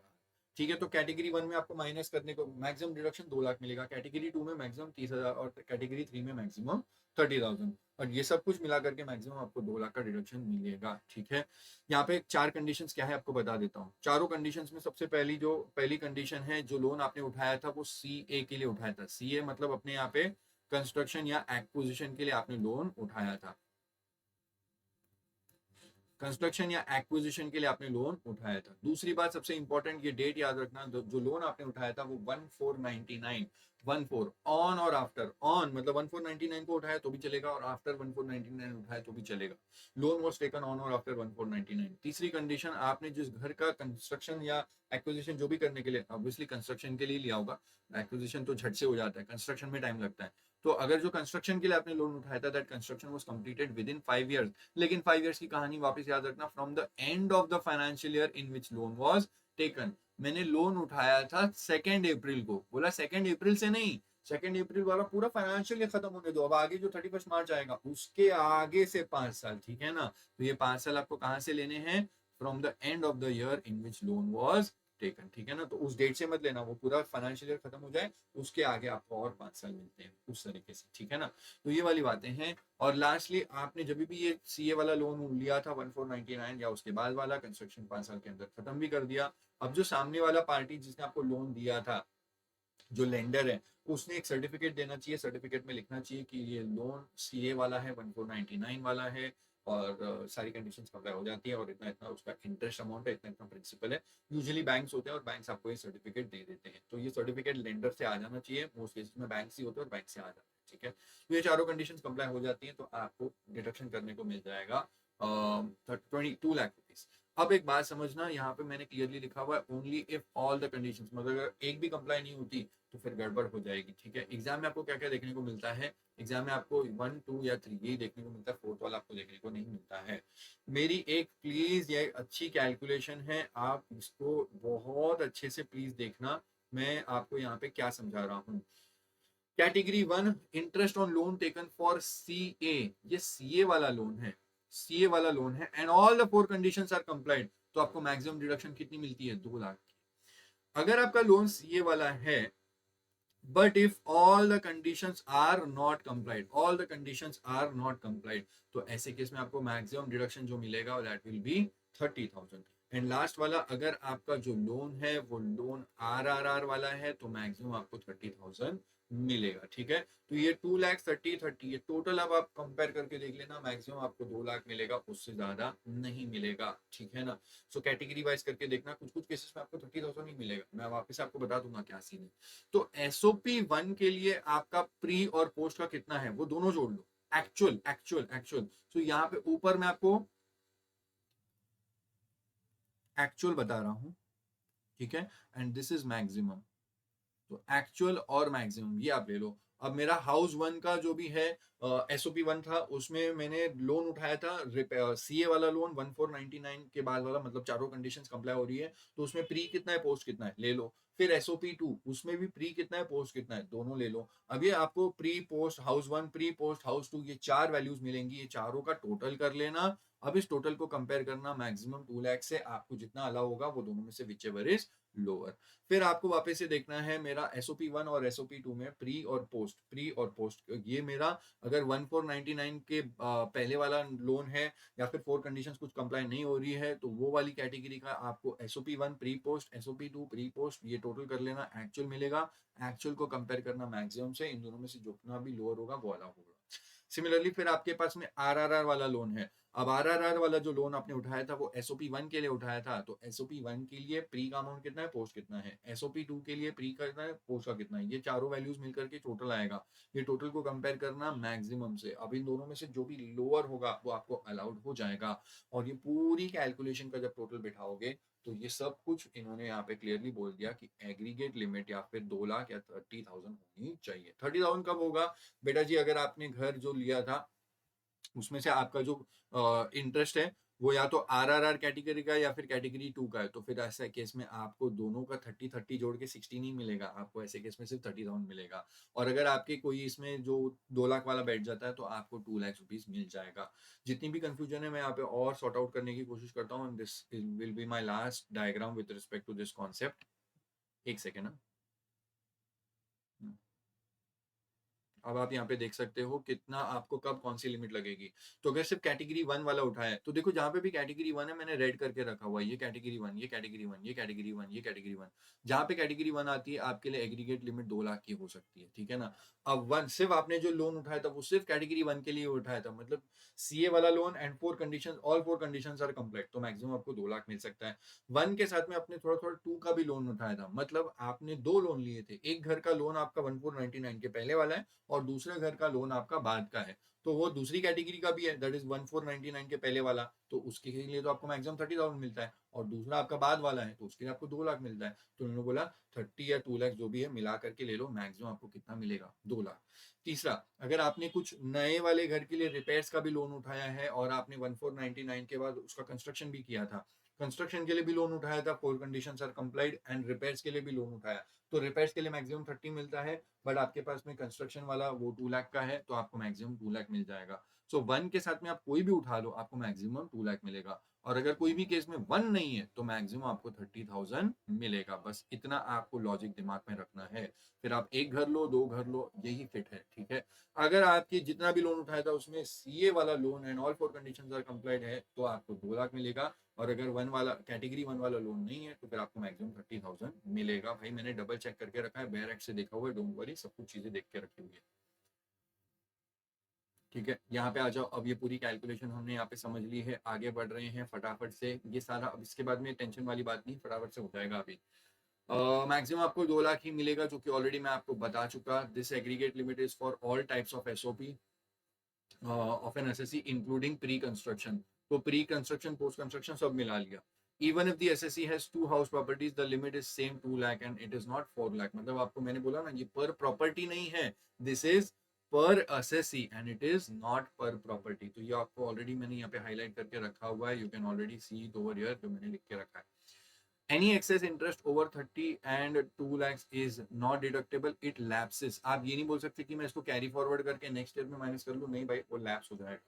Thus for a single SSE interest deduction can be from all SOP and UOP maximum कितना हो जाएगा, 2 lakh. But मैं आपको ये जो बता रहा था कि आपको ये पर एसएससी है, ठीक है ना, पर एसएससी, इसलिए यहाँ पे को ओनर्स को बोला interest rupees 2 lakh will be allowed separately for की ईच ओनर। इसी कॉन्सेप्ट से मैं बोल रहा था कि it will be treated as per SSC, ठीक है। अब ये आपको प्रोफोर्मा तो पता ही है, ये सब कुछ आपको क्या करना है एंड ऑल दैट थिंग, ये आप आराम से समझ सकते हो। आगे बढ़ रहे हैं, types of house properties.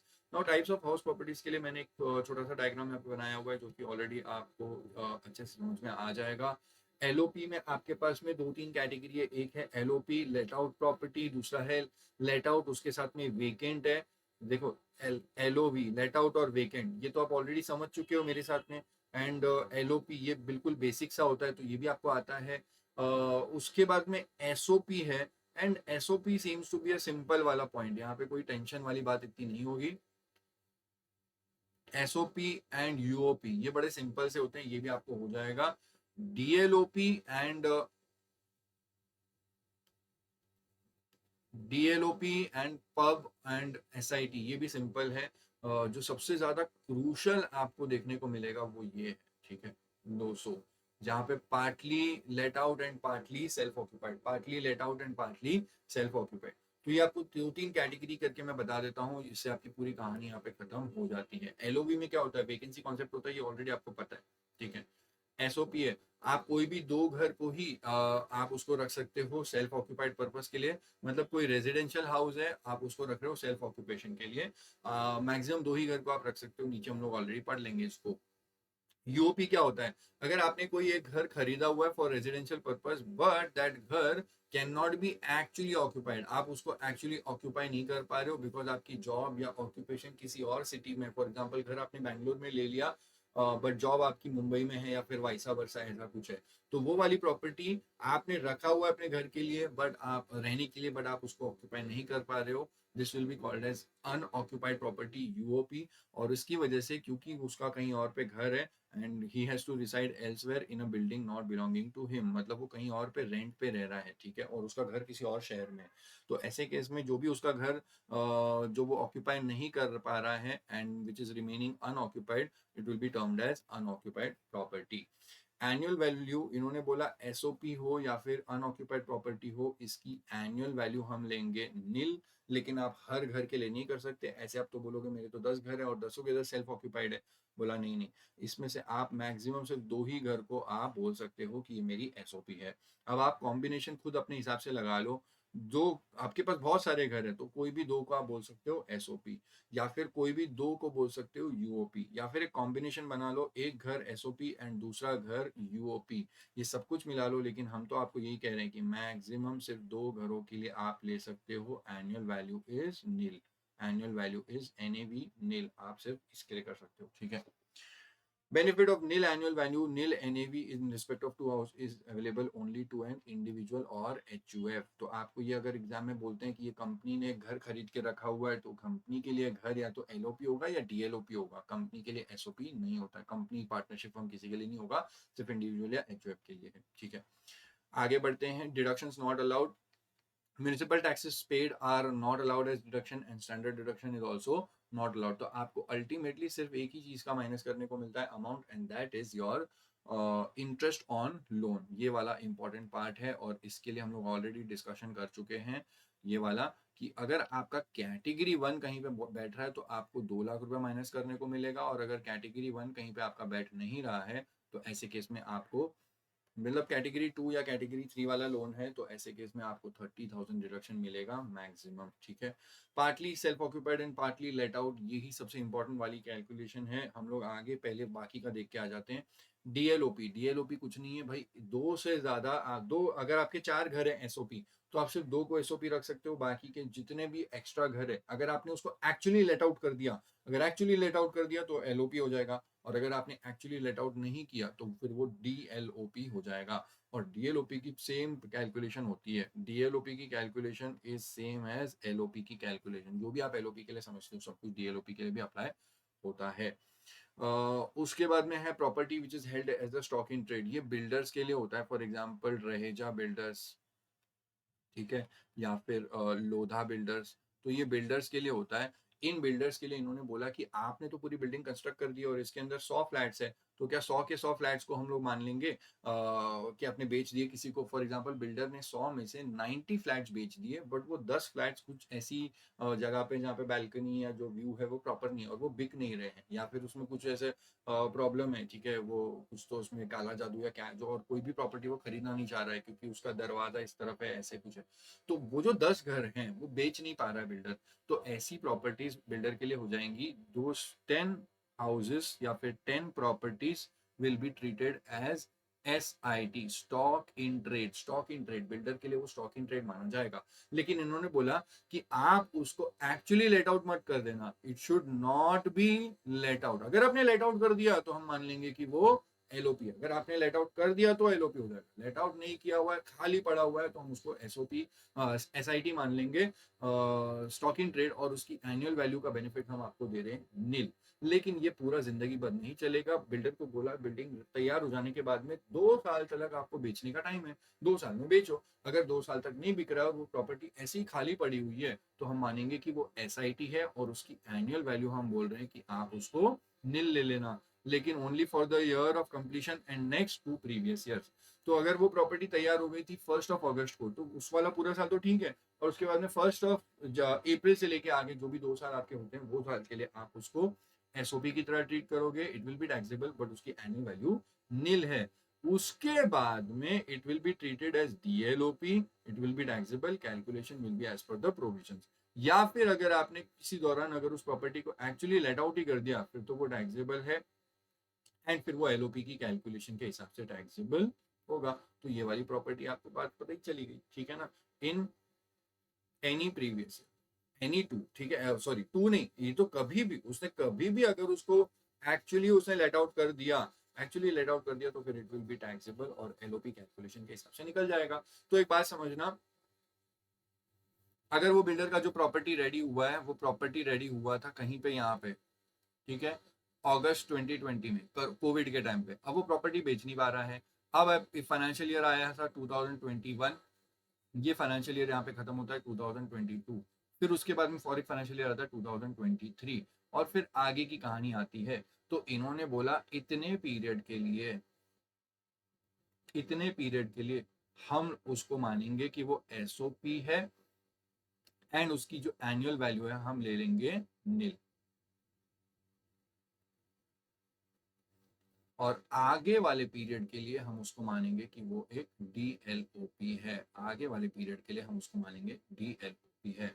But in any of this, इस पूरे पीरियड के अंदर अगर उस प्रॉपर्टी को आपने एक्चुअली लेट आउट कर दिया, तो फिर वो एलओपी मान लिया जाएगा, ठीक है ना। सो अगर आपने वो प्रॉपर्टी बेच नहीं पा रहे हो, अनसोल्ड है, अगर वो प्रॉपर्टी अनसोल्ड है, तो हम लोग उसको एसओपी मान लेंगे, उसकी एनुअल वैल्यू आप नील ले लेना। बट अगर फिर भी वो उसके आगे भी अनसोल्ड है, तो बेटा जी कुछ नहीं होगा, फिर हम उसको उसके बाद में क्या मानेंगे, डीएलओपी। बट अगर आपने उसको एक्चुअली लेट आउट कर दिया,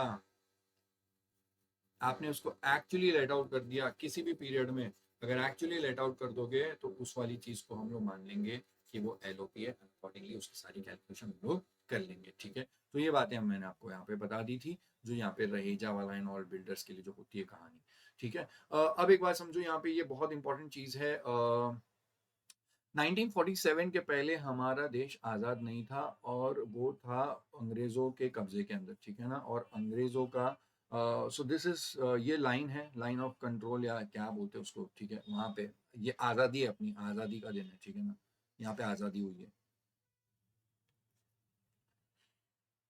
ठीक है। अब एक बात समझो, पहले इन्होंने क्या रूल बनाया था, इन्होंने बोला था डिवाइड एंड रूल। अब यहाँ पे हम एक हैं, ठीक है ना, हम एक हैं, और पहले जो कहानी चल रही थी वो डिवाइड एंड रूल वाली चल रही थी। मैं यहाँ से क्या बताना चाहता हूँ, देखो प्रॉपर्टी अगर मेरी partly self occupied and partly let out है, तो कैसे होगा। अब एरिया वाइज है, मेरा जो घर है वो 1000 स्क्वायर फीट का बड़ा वाला घर है, लेकिन इतने बड़े घर के अंदर मैं क्या ही, कितने लोग रह लेंगे, क्या करेंगे। तो मैंने क्या किया, पेइंग गेस्ट वाला कॉन्सेप्ट लगा करके मैंने बोला कि काम करते हैं, सिर्फ 400 स्क्वायर फीट हम लोग अपने लिए सेल्फ ऑक्यूपाइड के लिए रखेंगे, एंड 600 स्क्वायर फीट हम लोग उसको लेट आउट कर देंगे। तो उन्होंने बोला कि बड़े से घर को अगर आप एरिया वाइज डिवाइड करके आधा घर आप लेट आउट कर देते हो और आधा घर आप एसओपी की तरह रख रहे हो, तो आपको डिवाइड एंड रूल वाला कॉन्सेप्ट लगाना पड़ेगा। ऐसे केस में जो भी आपकी वैल्यूज आती है, जितनी भी आपकी वैल्यूज आती है, वो आपने ऊपर कैलकुलेशन देखा था, municipal value, fair rent, standard rent, expected rent, ये सब कुछ डिवाइड करना पड़ेगा, ठीक है। आपको ये सारी चीजें डिवाइड करना पड़ेगा, डिविजन ऑफ द अमाउंट्स, ठीक है। ये वाला कॉन्सेप्ट है। बस एक चीज आपको ध्यान देना कि ये आपने कभी भी डिवाइड नहीं करना चाहिए, जो मैं अभी आपको हाईलाइट करके दे देता हूँ, ये वाला actual rent should never be divided, because actual rent किसके लिए होता है, हमेशा हमेशा सिर्फ और सिर्फ एक एलओपी के लिए होता है। Allowability of interest on loan for deduction, interest on loan अगर एलओपी का है तो ये आपको फुल्ली अलाउड हो जाएगा, ठीक है। मैं यहाँ पे ये कर देता हूँ, फुल्ली अमाउंट फुल्ली अलाउ हो जाएगा विदाउट एनी लिमिट, और अगर एसओपी का है तो it will be allowed subject to maximum 30,000 and 2 lakh, ठीक है। तो ये वाली बातों का आपको ध्यान देना चाहिए। और उसके बाद में टाइम वाइज, मतलब प्रॉपर्टी का एरिया वाइज डिवाइड नहीं किया है, टाइम वाइज। वो 1000 स्क्वायर फीट का घर है और हमने उसका बंटवारा नहीं किया है, हमने उस घर को क्या कर दिया, बोला 8 महीने के लिए हम उसके अंदर रह रहे थे, उसके बाद में हमको लगा कि नहीं, हमको और घर दूसरे किसी घर में शिफ्ट होना है, और ये वाला घर हमने छोड़ दिया और इस वाले घर को हमने रेंट पे डाल दिया। तो 8 महीने के लिए हम उसको एसओपी रख रहे थे, 4 महीने के लिए एलओपी किया था। इन्होंने बोला ऐसा कुछ नहीं है, हम एक हैं, ठीक है, इस पूरी चीज को आप एक ही मानोगे। Such property should be treated as if it is a LOP property and it was let out throughout the year, ठीक है। तो आप कोई भी चीज को डिवाइड नहीं करना, आपको सारे वैल्यूज को सिंगल लेना है, मतलब म्यूनिसिपल वैल्यू पूरे फाइनेंशियल ईयर का, फेयर रेंट पूरे फाइनेंशियल ईयर का, स्टैंडर्ड रेंट पूरे फाइनेंशियल ईयर का, सब कुछ it should be treated as for one full year और अकॉर्डिंगली पूरी कैलकुलेशन करना। बट अगेन वही वाला जो डिफरेंस है जो ऊपर बताया था आपको, एक्चुअल रेंट आपको लेना है only and only for the let out period और अकॉर्डिंगली आपकी सारी कैलकुलेशन बैठ जाएंगी, ठीक है। तो ये वाला पॉइंट यहाँ पे बताना था आपको। तो ऊपर वाला पॉइंट और नीचे वाला पॉइंट आप बिल्कुल अच्छे से दिमाग में रखना, गड़बड़ मत करना, और सारी कैलकुलेशन वापस से बता देता हूँ।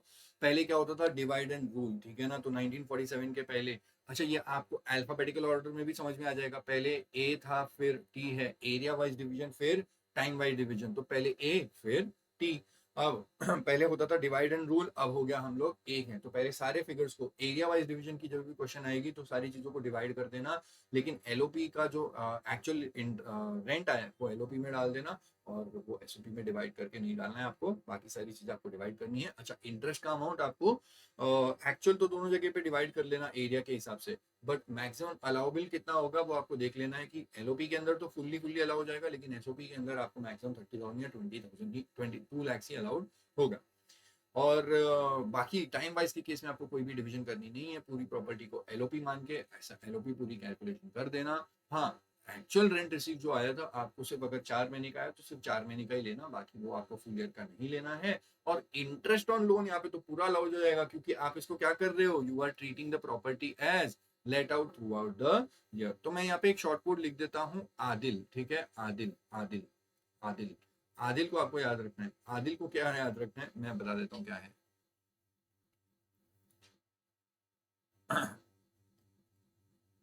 एक्चुअल रेंट ये आपको सिर्फ और सिर्फ एलओपी वाले कॉलम में डालना है, एंड दिल बोलेगा तो deduction for interest on loan, D I L, ठीक है। तो ये मैं आपको बता रहा था, डी आई एल, आदिल, ठीक है। और यहाँ पे आपका एक्चुअल रेंट है। तो डिडक्शन ऑन लोन जो है ये तो आपको पता ही है कि एरिया वाइज वाले में तो क्या होगा एंड टाइम वाइज वाले में क्या होगा। भाई टाइम वाइज में ना फुल अलाउड है, क्यों, क्योंकि आप उसको ट्रीट कर रहे हो कैसा, you are treating the property as LOP, because LOP. And area wise के अंदर जो है आपको अब वापस से इस बात को देखना पड़ेगा, एरिया वाइज के अंदर एसओपी है और एलओपी है। एसओपी के लिए एक्चुअल, एलओपी के लिए भी एक्चुअल, और एसओपी में कंपेयर करके देखना एक्चुअल या फिर 30 के और 200 के, इन दोनों में से विच एवर इज लोअर, इतना आपको अलाउड हो जाएगा, ठीक है। तो एलओपी में तो कोई प्रॉब्लम नहीं है, जितना भी आपका एक्चुअल है वो पूरा अलाउड हो जाएगा, बट एसओपी में आपको एक्चुअल या फिर 30 and 200 के विच एवर इज लोअर, किस तरीके से पूरा आपको समझ में आ जाएगा, ठीक है। तो ये पूरी बातें मैंने जितनी भी आपको ब्रेक कर सकता था ब्रेक करके आपको दे दिया। यहाँ पे आ जाओ, अब आप समझ लो, यहाँ पे ये पूरी बातें आपने खत्म कर ली हैं। स्पेशल प्रोविजंस फटाफट से बता देता हूँ, स्पेशल प्रोविजंस क्या है। एरियर्स ऑफ रेंट रिसीव, अगर आपको आपने घर दिया था पूरे साल के लिए, लेकिन वो सामने वाला पैसा आपको दे नहीं रहा और वो भगौड़ा निकला, भगौड़ा, तो भगौड़े के लिए इन्होंने बोला अनरियलाइज रेंट। तो उस टाइम पे तो वो भाग गया था मेरी प्रॉपर्टी खाली करके, लेकिन अब वो मेरे को फोन करके बोल रहा है कि उस टाइम पे जेन्युइनली प्रॉब्लम थी, मैं भाग गया था, तेरी चारों कंडीशंस कंप्लाई हो गई थी और तूने यूआर कर लिया था, लेकिन अब मैं वो पैसा तुझे लौटा रहा हूँ। तो now this is what, this is recovery of unrealise rent. तो अगर मुझे 2-5 साल के बाद में वो पैसा ला के दे देता है, मानते हैं कि उस टाइम पे वो मेरा 3 महीने का रेंट खा गया था, 10-10 हजार का, 30,000, तो आज वो 30,000 दे रहा है, तो उन्होंने बोला कि ये 30,000 हम आपकी इनकम मानेंगे, और ये 30,000 की इनकम पे आपको स्टैंडर्ड डिडक्शन मिलेगा। ये स्टैंडर्ड डिडक्शन की कैलकुलेशन यहाँ पे आपको दिख रही है, जितना भी रिकवर हुआ था उसके ऊपर 30%, तो मेरे को 30,000 रिकवरी हो गई थी, उस 30,000 में से 30% माइनस कर लूंगा, मतलब 9,000। अब जो बचेगा 21,000, that will be taxable. Taxable under which head? IFHP। और अगर दूसरा कॉन्सेप्ट भी यहाँ पे एक बार के लिए हिट हो जाता है, मैं इसको अलग कलर दे देता हूँ, I put it orange. Arrears of rent received. Arrears of rent receive. देखो, मेरा घर एक पर्सन ने रेंट पे लेके रखा हुआ है मुझसे, और मेरे को उसने जो रेंट दिया था वो 8,000 रुपीज था, और ये 3 साल से वो 8,000 ही दे रहा है। लेकिन मैंने उसको 3 साल पहले ही, 5 साल से रह रहा है, लेकिन 3 साल पहले मैंने उसको बोल दिया था कि अब 8,000 नहीं, अब उसको 10,000 कर दो, क्योंकि अब महंगाई के हिसाब से 8,000 इज नॉट हैपनिंग। फिर भी वो मुझे पिछले 3 सालों से, मैं मांग रहा हूँ 10,000, लेकिन वो मुझे सिर्फ 8,000 दे रहा है, और हमारा झगड़ा हो गया और हमने कोर्ट में केस डाल दिया। अब कोर्ट ने भी मेरे को 3 साल के बाद में मेरे फेवर में डिसीजन दे दिया, बोला नहीं, हरीश जो कह रहा है वही सही है, ये प्रॉपर्टी अब महंगी हो गई है और इसके रेंट भी महंगे हो गए, तो अब आपको 8 नहीं 10,000 देना चाहिए। तो आज से फ्यूचर में तो आप उसको 10,000 दे दो, लेकिन पिछले 3 सालों में आपने उसको शॉर्ट अमाउंट दिया है, आपने पर मंथ का सिर्फ 8,000 दिया हुआ है, तो अब आपको 2,000 रुपया पर महीने का देना पड़ेगा for the last 3 years। These are what? These are arrears. These are what? These are arrears. Arrears of rent receive, ठीक है ना। तो ये वाला जो मुझे रिसीव हुआ है ये मेरा टैक्सेबल होगा। तो एक साल का 12 महीने, 12 महीने मल्टीप्लाइड बाय 2, तो 24,000 एक साल का। 24 24 48 एंड वापस से और 24 जोड़ लो, 72। तो 72,000 जो मुझे रिसीव होगा, that is my arrears of rent. और जब भी मेरे को एरियर्स ऑफ रेंट मिलता है या फिर अनरियलाइज रेंट की मेरे पास में रिकवरी होती है, इन दोनों ही केसेस में मुझे माइनस करने को मिलता है 30% स्टैंडर्ड डिडक्शन। तो ये जो 72,000 आया, इसमें से भी माइनस करूंगा 30% स्टैंडर्ड डिडक्शन। अब जो बचेगा वो मेरे टैक्सेबल होगा IFHP। अब ये कौन से हेड में होगा? तो अब एक बार समझना, यहाँ पे कौन से हेड में होगा ये मैं आपको बता रहा था। एक एक करके सारे पॉइंट्स आपके साथ फटाफट से डिस्कस कर लेता हूँ। Let me take a colour of any other simple colour. ठीक है, I will take this. Deemed house property income. ये जो भी इनकम है मेरी, कौन सी इनकम मानी जाएगी? It will be deemed as house property income. Ownership of the house is irrelevant. अगर वो 2-5 साल के बाद में जब मेरे को वो अनरियलाइज रेंट वाला भगौड़ा इंसान मेरे को पैसे लाके दे भी रहा है, उस साल में अगर मैं ओनर नहीं भी हूँ, मैं ओनर नहीं हूँ, मैंने वो घर बेच दिया, कोई और ओनर है, बोला फिर भी आपके लिए ये हम हाउस प्रॉपर्टी ही मानेंगे, इवन दो ये आपकी ओनर नहीं हो, फिर भी it will be taxable under the head IFHP। Very very important, taxable, it shall be taxable as IFHP even if I am not the owner. या फिर वो एरियर्स वाला पैसा मुझे अब ला करके दे रहा है, अब तो प्रॉपर्टी मैंने बेच भी दिया, बोला फिर भी आपके लिए कौन से हेड में जाएगा? IFHP में जाएगा। It is taxable on cash basis, मतलब जब मुझे हाथ में पैसा ला के देंगे तब, कल दूंगा कल दूंगा कल दूंगा इसके बेसिस पे इनकम टैक्स में टैक्सेबिलिटी नहीं होगी। जिस दिन पे मुझे हाथ में पैसा लाके देगा, कैश मतलब मेरे हाथ में पैसा आ रहा है या फिर बैंक में आ रहा है, जो भी है, तब। टैक्सेबल एसएससी कौन है? टैक्सेबल एसएससी वो है जिसके हाथ में ये पैसा रिसीव हो रहा है, ठीक है ना, वेरी इंपॉर्टेंट। अच्छा, लास्ट में मैंने लिख के रखा हुआ है भाई, वो स्टैंडर्ड डिडक्शन जो आप पढ़ते हो वो अलग है और ये चीजें अलग हैं, ठीक है। कॉन्सेप्ट तो वही है, बट वो सेक्शन 24A था, ये सेक्शन 25A है, ठीक है, 25A कैपिटल वाला। कॉम्पोजिट रेंट, अगर आपको एक से ज्यादा रेंट मिल रहा है, सॉरी, एक से ज्यादा अपनी प्रॉपर्टी रेंट पे डाल के रखी हुई है, आपको वो कॉम्पोजिट रेंट मिल रहा है, तो किस तरीके से क्या कुछ कैलकुलेशन होगी? अगर आपने जो लेट आउट किया हुआ था, वो लेट आउट एक से ज्यादा असेट दिया हुआ है, मतलब बिल्डिंग के साथ में आपने सामने वाले को फैक्ट्री दिया था, फैक्ट्री के अंदर मशीनरी और प्लांट एंड मशीनरी भी दे दिया, तो ये एक नहीं, एक से ज्यादा, दो चीजें, दो असेट आपने रेंट पे दिया हुआ है। अब आपको जो रेंटल इनकम आ रही है, that is not rental income from house property, that is a composite rent receive. तो इस कॉम्पोजिट रेंट रिसीव की टैक्सेबिलिटी कैसे होगी? या फिर दूसरा, अगर आपने किसी को घर दिया है, वो रेजिडेंशियल वाला घर है और साथ में फर्नीचर वगैरह डाल के दे दिया, फुल्ली फर्निश वाला घर था, अब अगेन आपको वो जो रेंट दे रहा है वो घर का दे रहा है साथ में, क्योंकि फुल्ली फर्निश है तो वो आपको फर्निशिंग्स का भी रेंट दे रहा है। Again this is a composite rent. तो अब इसकी डिवीजन कैसे होगी? तो सबसे पहला सवाल, क्या जो प्रॉपर्टी रेंट पे दी जा रही है, क्या वो let out separately let out कर सकते हैं क्या? अगर कर सकते हैं तो अलग बात है, नहीं कर सकते हैं तो अलग बात है। फॉर एग्जाम्पल, होटल वाले भी तो रूम रेंट पे देते हैं, लेकिन वो रूम रेंट पे जब देते हैं तो साथ में फर्निशिंग्स भी तो होती है, उसमें फ्रिज वगैरह होता है, बेड होता है, मैट्रेस होता है, AC वगैरह सब कुछ होता है, ठीक है, छोटा सा टेबल वगैरह सब कुछ होगा, तो वो सारी चीजें भी तो वो लोग आपको प्रोवाइड करते हैं। तो इन्होंने बोला कि अगर वो सेपरेबल है क्या? It is not separable. आपको जब भी होटल में रूम लेने जाओगे, AC रहेगा ही रहेगा, बेड और मैट्रेस रहेगा ही रहेगा, एक छोटा सा टेबल रहेगा ही रहेगा, ठीक है ना।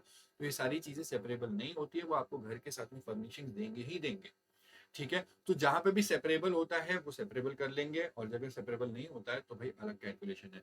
If it is separable, and अगर आपको जो रेंट रिसीव हो रहा है वो कॉम्पोजिट रेंट है, मतलब सामने वाला आपको रेंट देता है एक साथ वाला अमाउंट, बोला ठीक है, सेपरेबल अगर है तो चेक करके देखना जितना भी अमाउंट उसने दिया है towards the use of building, towards the use of building जितना भी पैसा मिला है वो कौन से हेड में जाएगा, IFHP। और अगर towards the use of building के अलावा आपको कुछ और पैसा जो मिल रहा है वो अलग से किसी और चीज का मिल रहा है, टूवर्ड्स एमिनिटीज और अदर एमिनिटीज और अदर सेपरेबल असेट्स के लिए कुछ पैसा मिल रहा है, तो कौन से हेड में जाएगा, PGBP या IFOS में जाएगा। और अगर कॉम्पोजिट रेंट आपको मिल रहा है and letting out is not separable, मतलब हम उसको सेपरेट कर ही नहीं पा रहे, तो फिर जो भी अमाउंट है that entire amount will go in which head, PGBP या IFOS में। देखो PGBP में जाएगा अगर वो पर्सन का बिजनेस है, जैसे होटल वालों का होटल वाला बिजनेस होता है इसलिए PGBP में जाएगा, और अगर वो बिजनेस नहीं है तो IFOS में जाएगा, ठीक है। तो ये वाली बातें थी। को ओनरशिप वाला जो कॉन्सेप्ट है,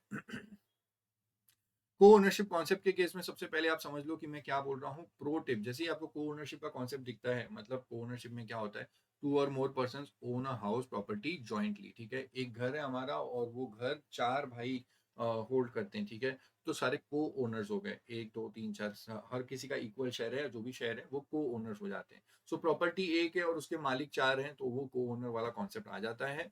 ऐसे केस में प्रो टिप क्या है, सबसे पहले तो भाई वो आपको डिवाइड एंड रूल यहाँ पे नहीं करना है। First solve the sum as assuming it is one only, मतलब एक ही ओनर इग्नोर कर देना को ओनरशिप। फॉर एग्जांपल मैं आपको बोल भी देता हूँ, इनकम फ्रॉम हाउस प्रॉपर्टी, तो हाउस प्रॉपर्टी तो एक ही है ना, इसीलिए आपको एक ही कॉलम बनाना है, एक ही कैलकुलेशन करनी है। और जब आपका आंसर आ जाएगा लास्ट में आपको फाइनल आंसर डिवाइड करके बाकी सारे इसके बीच में बांट देना है।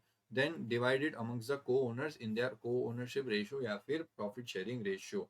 अब आपका ये जो अपोर्शनमेंट है वो कैसे होगा, तो भाई आपको मैंने अभी बताया ना कि वो रेशियो क्वेश्चन में आपको दिया रहेगा, उस रेशियो के हिसाब से आप डिवाइड कर लेना। या तो आपको ओनरशिप रेशियो या फिर प्रॉफिट शेयरिंग रेशियो दिया रहेगा और उसके हिसाब से डिवाइड कर लेना। देन यू हैव वापस से ये दिल में दिल वाला है आपका, ठीक है, डी, मैं यहाँ पे दिल लिख रहा हूँ। Deduction for interest on loan, ये वाला अमाउंट जो होता है मैंने आपको बताया था, this is allowed separately for all the को ओनर्स। तो देखो अगर LOP वाली प्रॉपर्टी है तो फिर कोई प्रॉब्लम नहीं है, क्योंकि वहां पे तो कोई लिमिट ही नहीं है, interest on loan is allowed without any limit. But SOP के अंदर लिमिट होती है, and this is very important. यहाँ पे जो SOP के अंदर जो लिमिट है, this limit is to be allowed separately for all the co-owners, separately for all the co-owners. Taxable assessee कौन है, तो भाई टैक्सेबल एसेसी यहाँ पे इन्होंने taxable assessee, it will be taxable in the hands of all the को owners. तो अगर 4 भाई है, राम श्याम लक्ष्मण एंड भरत, तो ये सारे 4 भाई मिला लो, और ये चारों भाई जो भी हैं इनके लिए ओनर माने जाएंगे और इनके हाथ में वो पूरी इनकम टैक्सेबल होगी। तो असेसी वाइज टैक्सेबल होगा, प्रॉपर्टी वाइज नहीं होगा। सो प्रॉपर्टी वाइज आपका अमाउंट निकलेगा, बट प्रॉपर्टी वाइज अमाउंट निकलने के बाद में it will be taxable separately in the hands of each को ओनर। और वो हर एक को ओनर अपना अपने हिस्से का 2 लाख या 30,000 इंटरेस्ट का अमाउंट एक्चुअल से कंपेयर करके देखेगा, और जितना भी है वो माइनस करके इतना डिडक्शन कर सकता है, ठीक है ना। तो वो आपको एक्चुअली मैंने वो पूरा बताया था, 2 लाख और 30,000 बोला, मेरा हैंड रिटन वाला डायग्राम, वो डायग्राम याद रखना। अब वो राम को भी उस तरीके से देखना पड़ेगा कि उसका वो एक्चुअल SOP 1 का कैटेगरी 1 2 3 का कितना है प्री पोस्ट, फिर कैटेगरी 2 का प्री पोस्ट कितना, और अकॉर्डिंगली वो पूरा पूरा उस तरीके से कैलकुलेशन रहता है, ठीक है। ये पूरी बातें यहाँ पे देखी। लास्ट में डीम्ड ओनर कॉन्सेप्ट है, and this is the last concept for this chapter. Deemed owner concept क्या है, an individual who transfers the property without adequate consideration, सबसे इंपॉर्टेंट, सबसे सबसे सबसे सबसे मतलब इन शॉर्ट यहाँ पे इन्होंने बोला है कि वो इनएडिक्वेट कंसिडरेशन पे प्रॉपर्टी को ट्रांसफर किया जाता है। तो ऐसे केसेस में ये जो प्रॉपर्टी होती है वो भले ही वो इंडिविजुअल ने किसी और के नाम पे ट्रांसफर कर दिया, लेकिन हम तो बोलेंगे इनकम टैक्स के लिए कि who is the deemed owner, वो जो इंडिविजुअल है, जो ट्रांसफरर है, वही ओनर है। अगर इसने इनएडिक्वेट कंसिडरेशन पे किसको दिया, या तो अपने स्पाउस को दिया या फिर माइनर चिल्ड्रन को दिया। तो अगर एक इंसान, एक लड़का है, उसने अपनी प्रॉपर्टी जो उसने खरीदी थी वो उसने इनएडिक्वेट कंसिडरेशन पे अपनी स्पाउस को दे दिया, इनएडिक्वेट पे दिया ना, तो बोला स्पाउस नहीं, वो तो स्टैम्प ड्यूटी रजिस्ट्रेशन के लिए ठीक है, जो ओनर रहेगा वो रहेगा, लेकिन हम लोग इनकम टैक्स के लिए मानेंगे कि ये जो इंडिविजुअल है, जो मिस्टर रमेश है, इसने अगर प्रॉपर्टी अपनी वाइफ को ट्रांसफर कर दी, तो इनकम टैक्स वाले बोलते हैं नहीं रमेश तुम ही डीम्ड ओनर हो, और अगर ओनर तुम हो तो इसके ऊपर की जो भी इनकम है वो तुम्हारे हाथ में टैक्सेबल है और तुम ही उसके ऊपर पूरा पूरा टैक्स दोगे। अगर रमेश ने अपनी वाइफ के नाम पे नहीं अपने बच्चों के नाम पे ट्रांसफर कर दिया वापस से, अगर स्पाउस या चिल्ड्रन को दोगे लेकिन इनएडिक्वेट कंसिडरेशन के लिए, तो बोला ओनर वो नहीं है, ओनर मिस्टर रमेश आप ही हो, हमारे लिए इनकम टैक्स के लिए तो डीम्ड ओनर आप ही रहोगे। अच्छा, एडिक्वेट के लिए कर दिया तो फिर ये कॉन्सेप्ट अप्लाई नहीं होगा। मतलब 30 लाख की प्रॉपर्टी हो 30 लाख में ही ट्रांसफर कर दिया तो कोई प्रॉब्लम नहीं, बट अगर 30 लाख की प्रॉपर्टी को आपने 21 लाख में 22 लाख में ऐसे इनएडिक्वेट कंसिडरेशन पे ट्रांसफर किया, तो भले ही वो स्पाउस या फिर चिल्ड्रन के नाम पे अपने प्रॉपर्टी ट्रांसफर कर दिए, स्टैम्प ड्यूटी रजिस्ट्रेशन सब कुछ पे करके सब खत्म कर दिया, लेकिन हम तो इनकम टैक्स के लिए बोलेंगे कि डीम्ड ओनर आप ही हो। दो केसेस में ये डीम्ड ओनर कॉन्सेप्ट अप्लाई नहीं होता, इवन तो इनएडिक्वेट कंसिडरेशन पे दिया है, लेकिन अगर स्पाउस को दिया है फिर भी हम मान लेंगे कि नहीं डीम्ड ओनर नहीं लगता, वो ही उसकी ओनर है। अगर दोनों के बीच में झगड़ा हो गया and there is an agreement to live apart, अलग अलग रह रहे हैं, ठीक है, डिवोर्स वाला जो कॉन्सेप्ट होता है कि भाई अब अलग रहेंगे हम लोग, तो ऐसे केस में अगर उसके नाम पे कोई प्रॉपर्टी दे दिया तो डीम्ड ओनर नहीं लगेगा, वो ही ओनर रहेगी रमेश की वाइफ। दूसरा, अगर रमेश ने अपने बच्चों के नाम पे ट्रांसफर कर दिया था तो वो तो इनएडिक्वेट कंसिडरेशन के टाइम पे दिया था, तो वो ऐसे केस में तो Ramesh is the owner, deemed owner. लेकिन बच्चों में एक कैटेगरी है minor married daughter, minor married daughter, अगर माइनर मैरिड डॉटर के नाम पे ट्रांसफर कर दिया इवन दो विदाउट कंसिडरेशन या फिर इनएडिक्वेट कंसिडरेशन, फिर भी वो माइनर मैरिड डॉटर वही ओनर मानी जाएगी, Ramesh will not be deemed the owner. ठीक है, तो ये पूरे कॉन्सेप्ट है। अब इसको मैंने एक अच्छे से पूरे डायग्राम में डाल के रखा हुआ है, अब यहाँ पे आप देख लो, आपको स्क्रीन पे ये दिख रहा होगा, केस आपको दिख रहा है। इंडिविजुअल ने ट्रांसफर किया है भाई साहब विदाउट एडिक्वेट कंसिडरेशन, किसको दिया है, स्पाउस को। बोला नहीं नहीं नहीं, मैं आपको जो पिंक कलर करके दे देता हूँ, ये पिंक में नहीं बैठ रहा ना, ये वाला, बोला इंडिविजुअल, ये जो पिंक कलर मैं आपको बता रहा हूँ यही ओनर माना जाएगा, यहाँ पे deemed owner concept is applicable, और यही जो है transferor, even though property spouse के नाम पे है, क्योंकि इनएडिक्वेट कंसिडरेशन पे डाला तो इंडिविजुअल ही ओनर बन जाएगा, बाउंस बैक होके वापस आ जाएगा। बट अगर इन्होंने ट्रांसफर कर दिया था उस प्रॉपर्टी को for adequate consideration, then concept is not applicable. तीसरा, अगर ये स्पाउस को ट्रांसफर किया था, it was for without consideration, but there is an agreement to live apart. If there is an agreement to live apart, then deemed owner concept will not apply. And who will be the owner? The recipient, जो spouse है वही उसकी owner मानी जाएगी। ठीक है, पहले वाले केसेस में क्या है, पहले वाले केसेस में मैं आपको रब करके बता देता हूँ। जैसे ही मैंने यहाँ पे देखा विदाउट एडिक्वेट कंसिडरेशन, तो इंडिविजुअल ने अपनी स्पाउस को दिया, there is not an agreement to live apart, तो ऐसे केस में ये लोग बोलते हैं भाई एप्लीकेबल हो जाएगा डीम्ड ओनर कॉन्सेप्ट। ऐसे केसेस में जो ट्रांसफरर है वही ओनर माना जाएगा। दिस डीम्ड ओनर कॉन्सेप्ट मैंने आपको हस्बैंड वाइफ वाला पॉइंट बताया था, अब आपको मैं वो चिल्ड्रन वाला पॉइंट बता देता हूँ। यहाँ पे भी पहला वाला केस वही है कि विदाउट कंसिडरेशन अगर आपने ट्रांसफर किया किसको, अपने माइनर चाइल्ड को, तो ऐसे केस में ये अप्लाई हो जाएगा डीम्ड ओनर का कॉन्सेप्ट, और हम तो बोलेंगे कि भाई इंडिविजुअल भाई साहब आप ही हो इस प्रॉपर्टी के ओनर। दूसरे केस में अगर एडिक्वेट कंसिडरेशन पे दे दिया, भाई अगर एडिक्वेट कंसिडरेशन पे दिया हुआ है तो deemed owner concept is not applicable. And तीसरा, अगर विदाउट कंसिडरेशन दिया बट जिसको दिया था वो एक माइनर मैरिड डॉटर है, MMD है, तो ऐसे केस में ये अप्लाई नहीं होगा। ये जो लड़की है जो माइनर मैरिड डॉटर है, she will be deemed as the, मतलब वही ओनर मानी जाएगी, ऐसे केस में deemed owner concept will not apply. ठीक है, तो ये पूरी बातें मैंने आपको बता दी यहाँ वाली, इसको यहाँ से आप देख सकते हो, ये लास्ट में आपको फिनिश कर रहा हूँ, ये देख लेना। तो this the first set is very very important. दूसरा, होल्डर ऑफ एन इम्पार्टेबल एसेट, ये HUF के केस में होता है, तो HUF के पास में जितनी भी प्रॉपर्टी होती है वो HUF ही टैक्सेबल करता है, इवन दो उसमें बाकी मेंबर्स का भी शेयर है, लेकिन वो HUF ही उसके लिए टैक्सेबल ही होता है, पूरी प्रॉपर्टी उसके हाथ में टैक्सेबल होती है। Member of a housing, member of a cooperative society, company, association to whom a building is allotted, यहाँ पे एक कॉन्सेप्ट बता देता हूँ आपको, जो बिल्डिंग में हम रहते हैं वो बिल्डिंग एक कोऑपरेटिव हाउसिंग सोसाइटी है, ठीक है, और वो वो सारी पूरी बिल्डिंग का ओनर कौन है, वो कोऑपरेटिव हाउसिंग सोसाइटी है। हम बस जब भी बिल्डिंग में शिफ्ट होते हैं, नए रहने आते हैं, तो हमको सोसाइटी का मेंबर बना दिया जाता है, और मेंबर बनाने के लिए टोकन में आपको दिया जाता है शेयर सर्टिफिकेट, ये आपके घर पे भी होगा। तो सोसाइटी वाले आपके फैमिली मेंबर में जो मम्मी पापा होते हैं उनके नाम पे वो शेयर सर्टिफिकेट दे देते हैं, तो हम हमारे जो मम्मी पापा है वो वहां पे बन गए मेंबर और हमको मिल गई शेयर सर्टिफिकेट। ऐसे केस में अगर आप किसी सोसाइटी में, कंपनी में या AOP के अंदर आप बस मेंबर बन जाते हो, और उस मेंबर बनने से अगर आपको एक फ्लैट अलॉट कर दिया जाता है, तो ऐसे केस में भले ही ओनर वो है वो बिल्डिंग पूरी पूरी कोऑपरेटिव सोसाइटी के नाम पे है, लेकिन उसका ओनर डीम्ड ओनर कौन माना जाएगा? वो घर जिसके नाम पे अलॉट हुआ है, वो शेयर सर्टिफिकेट जो भी होल्ड कर रहा है, जो मेंबर है वो। ठीक है, ये आपको एग्जाम में इतना हिट होने वाला नहीं है। दूसरी बात, अगर आपने स्टैम्प ड्यूटी रजिस्ट्रेशन नहीं कराया, बस आपको खाली प्रॉपर्टी का पोजेशन भी मिल गया, allowed to take the possession, हम तो मान लेंगे कि भाई आप ही ओनर हो। ठीक है, मैंने घर लिया था लेकिन मैंने स्टैम्प ड्यूटी नहीं पे किया, मैंने रजिस्ट्रेशन नहीं करवाया, मैंने कहा स्टैम्प ड्यूटी रजिस्ट्रेशन करूंगा तो इनकम टैक्स वालों को पता चल जाएगा कि ये मेरा घर है।